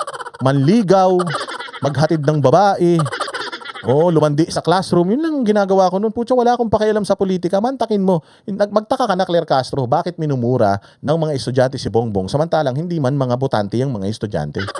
Not because idol nila yung mga Duterte, but because alam ng mga kabataan ngayon kung paano nyo ninanakawan yung mga kababayan natin yung Pilipinas. Kasi alam din ng mga kabataan na pati tayo ninanakawan ng mga kaya wala tayong baon eh. Kaya alam mo, anong baon mo? Anong baon mo? Pandesal tsaka ketchup? Puta, walang hotdog, ketchup lang? Oo. Ako nga, bagoong alamang tsaka pandesal eh. Puta, alam ng mga bata na kaya wala tayong baon, kaya walang palaman itong pandesal natin dahil sa putang inang Bongbong na to, ninakaw lahat eh. Ganon. Ito nga daw si J-Pax, nagjajakol lang daw siya. Nagsasalsal lang daw siya nung bata siya. Tarantado kayo talaga. Iniiwasan ko nga yan. Iyan pa naman yung sinabi nyo. Walang hiya kayo. Walang hiya talaga to si Claire Castro to. Walang utak talaga to. Pati yung mga pati yung mga ng bata isisisi pa sa mga Duterte, gago. Cartoons na pinapanood ng mga One Piece, Dragon Ball, ganyan. Naruto, yun ang pinapanood yan, di nanonood ng mga politiko yan. Kaya lang alam nila eh. O siyempre sabihin nila, ma, may project. Tangina project, humingi ka doon kay Bongbong, ninakaw niya na yung pang-project mo. Kaya galit sa kanya. Ma, field trip na ma. Field trip na, bayaran na daw, doon na ako sa likod ng bus, mauupo niyan. May ano na eh, late na eh. Baka hindi maubusan na ako ng bus, doon na ako sa may sa may estribo na ako uwi. Gusto mag field trip, putang ina, humingi ka doon kay humingi ka kay Lisa Marcos. Alam na ng mga bata yan. Oo, alam na ng mga bata yan na kaya hirap ang buhay nila, wala silang baon, kaya yung mga magulang nila nag-aaway-away na, kaya lagi na lang ulam nila pag dating nila sa bahay, saluyot na lang, tsaka labong. Alam nila dahil kasalanan niya ng gobyerno. Kaya nung nakita nila si Bongbong, putang ina, ito may kasalanan kung ba't nag-aaway yung nanay ko araw-araw. Kaya yung tatay ko, putang ina, kulang na yung sweldo ng tatay ko, hayop na yan. Murahin tong punyeta na to, ganon. O kaya galit na galit po kay estudyante. Lamura at nagdarasal para sa kapahamakan ng iba. Sa huli na nawagan ng palasyo na ibalik ang disente. Putang ina, ibabalik ang disente, binalik nyo, magnanakaw, hindi naman disente binalik nyo. Binalik nyo nga yung disente, putang inang yan, pero kawatan naman. Binalik nyo nga yung disente, adik naman. Inan to, ibalik ang decency to our country. Huwag nating pabayaan ang ating mga kabataan. Gago, pumunta ka rin, mumurahin ka rin, gago ka. Oo, ako nung bata ako, hindi ko alam kung sinong spokesperson. Tanongin mo bata ngayon. Oh, yung anak ko nga kanina, Inglesera eh. Oh, tinanong ko siya kung kilala niya sinong spokesperson, alam daw niya si Impacta eh. Dad, it's Impacta. Anak ng tinapay na yan. At maayos na pag-uugali sa bansa at huwag aniya pabayaan ang mga kabataan. Una nang humingi ng tawad ang DepEd School Division of Davao sa insidente at tiniyak ang pagbibigay ng akbang intervention sa mga sangkot na estudyante. Ang ina, pati ba naman estudyante, gusto nyo pa ipakulong? Dapat lang murahin si Bongbong. Alam mo, dapat ikulong yung bata na yan, paluin kapag sinabi, Bongbong, ang galing mo, mabuhay ka. Sana ikaw na lang maging presidente habang panahon. Pagka ganun ang sinabi ng bata, putsang inang yan, bata pa lang, ikulong na yan. Oo, pero kung yung bata sinasabi na putsang ina magnanakaw, mamatay ka na, hayop ka, pahirap ka sa Pilipinas. Kung ganun ang sinasabi, katotohanan naman yun. Katotohanan man yun, boss. Ba't pa naman pati ba naman bata, isa-sanction nyo dahil lang doon? Anong gagawin nyo sa mga bata? I-kick out nyo sa eskwelahan? Ganon? Ha? I-kick out nyo sa eskwelahan? O, tinan mo, ito pa isang mga bobo. Ha? O, yung prosecution, putang ina, nananawagan na yung prosecution. Nananawagan daw yung prosecution na yung mga senador daw na pabor sa kay Inday Sara, gago talaga ito, mga putang ina dito. Akala ko ba malakas ang kaso nyo? Akala ko ba marami kayong ebidensya? Bakit nananawagan na naman kay Escudero? Pukin ang ina ninyo. Para na nga kayo may-ari ng Senado kung makaarte kayo dyan eh. Tapos putsang ina niya pagkatapos ng hearing. Ang tagal-tagal na nung hearing. Pagkatapos ng hearing, putsang magpipress con pa kayo. Putsa lahat na nga nasa inyo. Pabor na nga sa inyo. Parang ang laro basketball, itas nakatali at saka ang kamay at saka paa ng mga kalaban ninyo eh. Kayo na nga lang ang bida dyan, tapos meron pa kayong panawagan kay Escudero. Anong panawagan nyo na naman kay Escudero? Itong mga buwakan ng inang mga mga prosecution walang silbi na ito. Citing Officer Chis Escudero na magpaalaala sa mga senator judge na maging pata sa impeachment trial. Kasunod yan ang pagpuna ng Malacanang na may ilang senator judges na umaastaw man ng abogado para sa defense team ni VP Sara. Tag-ina niya. Ay, nako. Oh, meron daw mga senador na umaastang abogado ni VP Sara. Ganun din naman kayo. Meron din naman mga senador dyan na galit kay Inday Sara. Putang ina nyo. Andiyan dyan si Risa Ontiveros. Anong tingin nyo kay Risa? Boboto yan against impeachment ni Inday? Kiko Pangilinan. Si Bam Aquino. Puking ina nyo, puros mga dilawan yan. Anong tawag nyo sa mga yan? Hindi bias yan? Hindi, pwedeng bumoto yan na i-acquit si Inday Sara? Tarantado ba kayo? Ha? Lakas ng tama nyo? So parang sinasabi nila, yung mga halata naman daw na mga pro Sara Duterte na mga senator dapat pagsabihan ng ni Escudero. Paano pala si Risa? Si Tulpo. Putang ina nyo, ang dami nyo nga dyan ng mga anti-Sara eh. Erwin Tulpo, Rapi Tulpo, Risa Ontiveros, Kiko Pangilinan, si Bam Aquino, si Tito Soto. Putang ina ninyo, puro nga kayong mga anti-Duterte eh. Tapos putsang ina, ilan na nga lang, minority pa nga yung mga pro-Duterte, minority. Majority, puros mga aso ni Bongbong Marcos. Ilan man lang yung minority, kinukulong nyo pa, putang ina, gusto nyo pang ubusin sila. So ibig sabihin, mahina talaga kaso nyo. Ibig sabihin, wala talaga kayong ebidensya. At saka ibig sabihin, itong mga tanong ng mga senador na sinasabi nilang pro Duterte, na ibibisto yung mga kabubuhan ninyo dyan sa impeachment. Kasi kung talagang naniniwala kayo na malakas ang mga kaso ninyo, hindi na sana kayo nananawag-nawagan ng ganito. Tangina itong mga abnormal. Live mula sa Batasang Pambansa, nangunguna sa balita si News 5 House Correspondent Marian Enriquez. Marian, ano pang pahayag ng prosekusyon?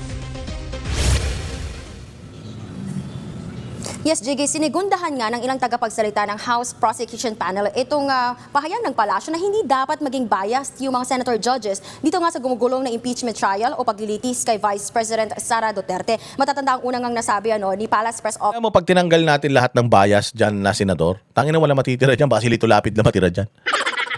Baka si Lito Lapid lang matira dyan, ano ba kayo? Bobo rin tong ano na to bobo rin tong itong prosecution talaga, mga walang utak talaga putsang ina niyan. No wonder si Chua 3 beses nag-bar exam Sir Yusek Claire Castro na hindi mandato ng mga senator judges na walisin yung katotohanan. Tanging mga clarificatory questions lamang dapat yung tanong sa kanila at hindi raw dapat nakikipagdebate o parang nakakaroon na ng cross-examination. At kung babalikan lang natin... Mas marunong pa kayo, senator judges yan. Gagawin ng senator judge yung gusto niyang gawin. Si Risa Ontiveros ngayon, mga tanong ni Risa Ontiveros parang nasa prosecution na siya. Sabihin nyo kay Risa Ontiveros, hubarin na yung robe, pumunta na sa tabi ni Kapunan. Oo, ganun ang gawin para hindi masyadong halata. Ang inang yan, sisilipin nyo yung minority. Kaya nga tinawag na minority yung kukunti sila. Mas marami kayo Mas marami yung majority, mas madami yung aso ni Bongbong Marcos yan. Kaya lang ito problema. Kahit alam nyo na aso ni Bongbong yan, hindi nyo pa sigurado na boboto sa inyo yan. Hindi nyo man kayang kunin yung 16, sa totoo lang. Sauce! JG, kung maalala po ninyo, nagkaroon ng mainit na debate, kumbaga, dito nga sa pagtatanong ni Senator Amy Marcos doon sa sinalang na testigo ng House Prosecution Panel na si... Kasi nga, nabisto yung witness. Nabisto yung witness na nagsisinungaling. Kasalanan pa ba ng mga senator judges na sinungaling yung nilagay nyo dyan na, na witness? Kung nagsalagay sana kayo dyan ng witness na matino, di sana hindi sila nakahanapan ng butas ng mga judges. Yung problema, putyang inang yan, wala kayong maitanong na makakapagpatunay na nagnakaw si Inday Sara. Sino ba nagtanong? Na sa findings mo ba meron bang perang kinuha o pinakinabangan si Inday Sara? Si JB Ejercito man yun. Si JB Ejercito, tao man ni Bongbong yan. Anak ng taoklay talaga kayo. Kay Auditor Roderick Wamil, tungkol nga riyan doon sa pagtatanong ni Senator Amy doon sa accountability ni Vice President Sara Duterte doon sa paggasta sa confidential funds. At matapos nga yung senaryong yan o yung paglilitis nga on impeachment trial, nagpasa rin itong palasyo na ginigit nga na dapat impartial, hindi raw dapat biased ang mga senator judges. Narito naman yung pahayag ng mga taga-prosekusyon. Kailangan maintindihan din kasi sila ho ang maghuhusga sila yung maghuhukom But yung sa kanilang pagtatanong ng clarification, hindi po dapat nagpapakita ng bias, no? Putang ina. Nahiya naman si Risa Ontiveros sa sinabi mo. Nahiya naman si Kiko Pangilinan at saka si Bam Aquino. Tanginan niya. Puros kabobohan na naman Minsan na magsasalita. Ito naman, talunan na to Talo na to, nagsasalita pa to. Anak ng tokwa Kung merong mga ganon, I think they should be reminded by the presiding officer of the rules. So sinasabi nyo, mahina si Chis Escudero, ganon? Kaya ba't inaatake nyo na naman si Chis Escudero? Kasi binaboy ni Chis Escudero yung COA witness ninyo na nagmamagaling. Yan ang problema sa inyo Hirap na kayo magpropaganda, kaya kung ano-ano na naman sinisita ninyo. Hirap na hirap kayo paniwalain ng taong bayan na magnanakaw si Inday dahil sa 12 days, wala pa rin 12 days of Christmas na yan. Wala pa rin kayong napapatunayan. Kaya kung ano-ano, sino-sino naman sinisita. Ang dami nyo suggestion. Okay nang ina nyo. Ang dami nyo suggestion.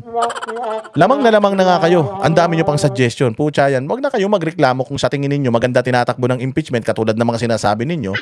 Dapat hindi kayo nagsasalita ng ganyan. So ito mga bossing ay isang indikasyon na talagang wala silang ebidensya. Na talagang pati yung pagpopropaganda nila hindi na umiepekto. Bakit? Yung propaganda nila nung Congress hearing, hanggang ngayon, yun pa rin naman. Pucha, kaya nga wala nang interest tao. Yan pa rin. Mary Grace Piatos pa rin. Paano yung Mary Grace Piatos? Yung 70,000 lang pala yung ninako nyo. Mas malaki pa yung kinita ni Ridon. Di umano. Anak ng tokwa No, at dapat ito ay isa puso nila dahil ito ay isang malaking issue na kung saan ang national Trial dahil magulo na raw ito dahil nga sa tinawag niyang bending dalo nung ginagawa ng Kongreso. Pero may tugon ba dito ang prosekusyon? Yes, Jiggy, pumalag nga dyan, yung mga taga-prosekusyon. Lubharaw na kababahala na nanggagaling pa itong mga pahayag na ito mismo kay Vice President Sara Duterte. Git nga ng prosekusyon, iimbis daw na atakihin ni VP Sara itong integridad ng Senado, ng impeachment court at ng gumugulong na impeachment trial. Sana raw ay diretsahan na lang na harapin at sagutin ni VP. Alam mo, hindi ko talaga maintindihan. Itong prosecution, bakit ba nila gustong papuntahin si Inday Sara dito? Naglagay nga kayo dyan ng mga witness. Putsang ina ninyo, pinractice nyo na yan. Katangahan pa rin yung mga pinagsasasabi. Kung pupunta si Inday Sara dyan, anong ipapakita nyo kay Inday? Yung mga ninyo, yung mga resibong pinakikita nyo dyan? Ano ipapakita nyo? Anong tatanong nyo kay Inday? Tatanong nyo si Inday, Inday, nagnakaw ka ba ng pera? Pag sinabi ni Inday, hindi. Wala nga kayong patunay na nagnakaw ako. COA na nagsabi na wala akong ninakaw Tinanong yung COA may ninakaw ba si Inday? Wala po. Meron ba kayong findings na may ninakaw si Inday? Wala po. Anong gagawin ni Inday pag nagpunta siya dyan? Anong tatanungin nyo kay Inday pag nagpunta siya dyan? Putang ina ninyo. Mismong nyo na nga, mismong witness nyo na, hindi nyo pa mapagsalita ng naayon dun sa ninyo, propaganda ninyo. Si Inday pupunta pa dyan. Baka pag nagpunta nga si Inday dyan sa Congress, nagmukha kayong tanga lahat Nagtai kayong lahat, hindi nyo nga siya kinaya. Dyan pa kaya sa Senado? Sa tingin nyo, even the senators, papayag sila na babuyin nyo si Inday Sara dyan? Hindi papayag yung mga yan. At saka pag umupo si Inday Sara dyan, anong itatanong nyo kay Inday Sara? Inday Sara, totoo ba na nag-withdraw kayo sa land bank? Oo. Inday Sara, totoo ba na ginastos nyo ng 11 days yung confidential funds? Oo. Inday Sara, totoo ba na yung nag-receive ng ng pera na to si Mary Grace Piatos? Oo. Totoong tao ba si Mary Grace Piatos? Totoong tao, pero hindi niya totoong pangalan yung Mary Grace Piatos. Yung Mary Grace Piatos, alias man yan, tanga ka na lang kung maniniwala ka na totoong pangalan yan. Bakit pirma Mary Grace Piatos? Natural, Mary Grace Piatos yung pangalan nung nag-receive. Di siyempre, alam nga naman ipirma niya doon yung totoo niyang pangalan. Gago ka ba? Siyempre, ipipirma niya rin doon as receiving yung Mary Grace Piatos din ang pangalan niya. Alam nga naman, tinago ko na yung pangalan ko, Mary Grace Piatos, tapos ilalagay ko doon, Boss Dada TV. Di nalaman din nila kung sino ko, putang ina ninyo. Tanga-tanga talaga to si Ligutan Yung Ligutan, yung bobong abogado nila nung una na ang bagal magsalita, akala mo si Kuya Cesar. Sabi niya, kung hindi daw totoong tao si Mary Grace Piatos, bakit daw yung pirma Mary Grace Piatos? Tarantado ka ba? Mary Grace Piatos ang inilagay mo doon, tapos inilagay mo sa ilalim si Lupin. Di putang ina niyan, katarantaduhan na yun. Abnormal ang mga pukin ng inan to, walang mga utak. Mga bobo kayo, gumamit ng alias tapos magpipirma ka doon, gagamitin mo yung totoo mong pangalan kung di ka ba naman ulul. Tanga. Tapos pupunta si Inday Sara, anong tatanong niyo yun? Sinabi mo ba to kay Bongbong Marcos? Sinabi mo ba itong mga salita na na may nakausap kang may nakausap kang hitman, may nakausap kang papatay sa kanila? Oo. Wala naman dininay si Inday sa lahat ng mga pinagsasasabi nila. Anong itatanong nila kay Inday kung pupunta si Inday diyan kung di ba kayo mga ulul? Itong mga to, harapin mo na lang. Gago. Andiyan dyan na yung mga abogado. Harapin yung abogado. Yung abogado ni Inday, si Inday din yun. Pukin ng ina nyo. Hindi nga kayo manalo sa mga abogado ni Inday kay Inday Sara pa. Mga tanga. Tangin ng mga utak nitong mga ito, mga utak talangka talaga Sara ang mabibigat na akusasyon laban sa kanya. Dagdag pa nga ng prosecution. Harapin ni Inday Sara yung mabibigat na akusasyon. Hindi niya pa ba hinaharap? May abogado siya dyan, representative niya. Buti sana kung ang humarap dyan si Jollibee. Si McDonald, ganyan. Mascot yung humarap dyan, ayun. Tinarantado kayo, pero humarap dyan, abogado niya. Lahat ng mga sinasabi ng mga abogado niya dyan, yun yung side niya. Tsaka anong sinasabi niyo na humarap dyan? Hindi ba humarap hindi ba humarap yung mga abogado niyo? Tawa, anong ginagawa niyo dyan? Kung wala naman palang kwenta yung hearing na yan, hindi naman pala humarap yung opisina ni Inday. Gago rin, Tangin na itong mga inutil talaga. Kung yung tungkol sa proseso, yung tinutukoy nga ng bise, nasagot na, naglabas na ng desisyon ang Korte Suprema na ibinabasura ito nga mga petisyon na kume-question sa impeachment proceedings na nangyari nga dito sa Kamara. Pakinggan natin ito. Katulad yan, binasura ng Supreme Court. Sumaya na kayo dun. Alam na kasi ng Supreme Court hindi mai-impeach si Inday. Kaya sabi ng Supreme Court, sige na, bayaan mo na yan. Nagsimula naman ng 12 days naman na. Sa loob naman ng 12 araw, wala naman nangyari. Mukhang wala naman sila ebidensya kay Inday. Bayaan mo na. Para matapos na yan. Hindi naman mai-impeach si Inday. At least di pa tayo madadamay. Di ba? Hindi pa damay ang Supreme Court. Huwag kayo magalit sa Supreme Court. Bayaan nyo na yan. Bayaan nyo na yung kung nabayaran sila, kung wala silang mga prinsipyo, ikamamatay na nila yan. Pero bayaan na rin natin itong impeachment na to. Wala nang silbi to. Focus na tayo ulit sa mga pagnanakaw sa gobyerno. Ang mga pahayag ng taga-prosekusyon. Hindi ko alam kung saan banda na merong bending of the law. Utangin na, hindi mo pala alam. Ba't mo pati sinasagot? Hindi mo naman pala alam. Anak ng tinapay ka. Mga wala kayong kwenta, mga ulul. Okay na yan. Bayaan mo na yan. Bayaan mo na yung mga pangit na yan. Anyways, maraming salamat sa inyong panonood. Magkita-kita po tayo ulit sa susunod na vlog. Oo, matulog na tayo, masyado ng gabi. Magandang araw sa inyo, lahat ng mga nanood. Maraming salamat sa inyo. I-upload natin to as video. I-ano po ninyo, panoorin po ninyo, i-like po ninyo, i-share po ninyo para kumalat itong mga pangungupal natin sa lahat ng mga magnanakaw sa Pilipinas. Maraming salamat po. Magandang gabi. Mabuhay ang bayang Pilipinas.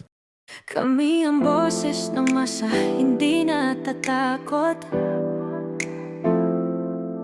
Katotohanan lang, di kami nalulunod.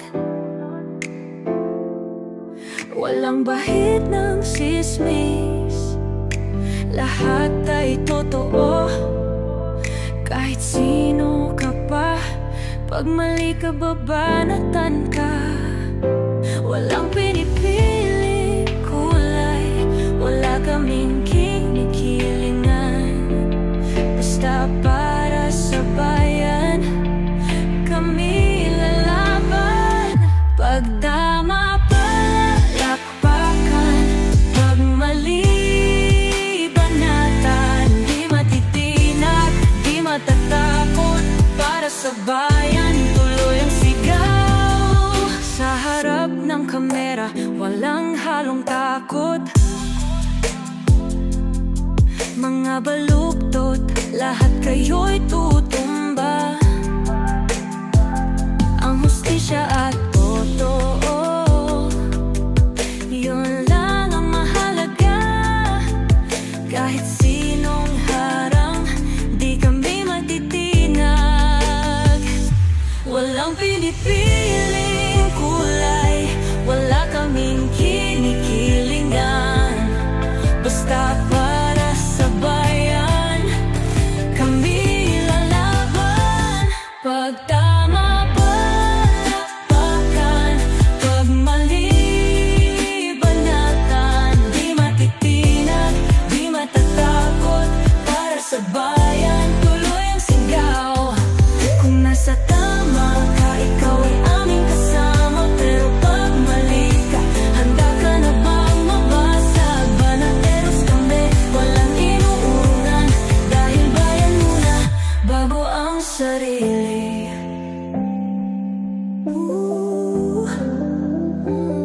Bago ang sarili.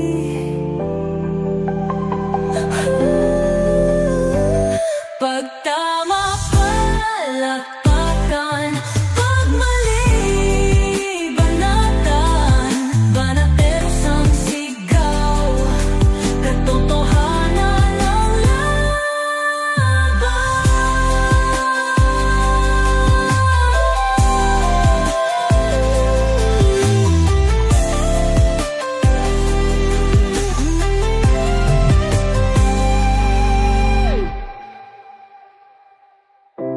Sa harap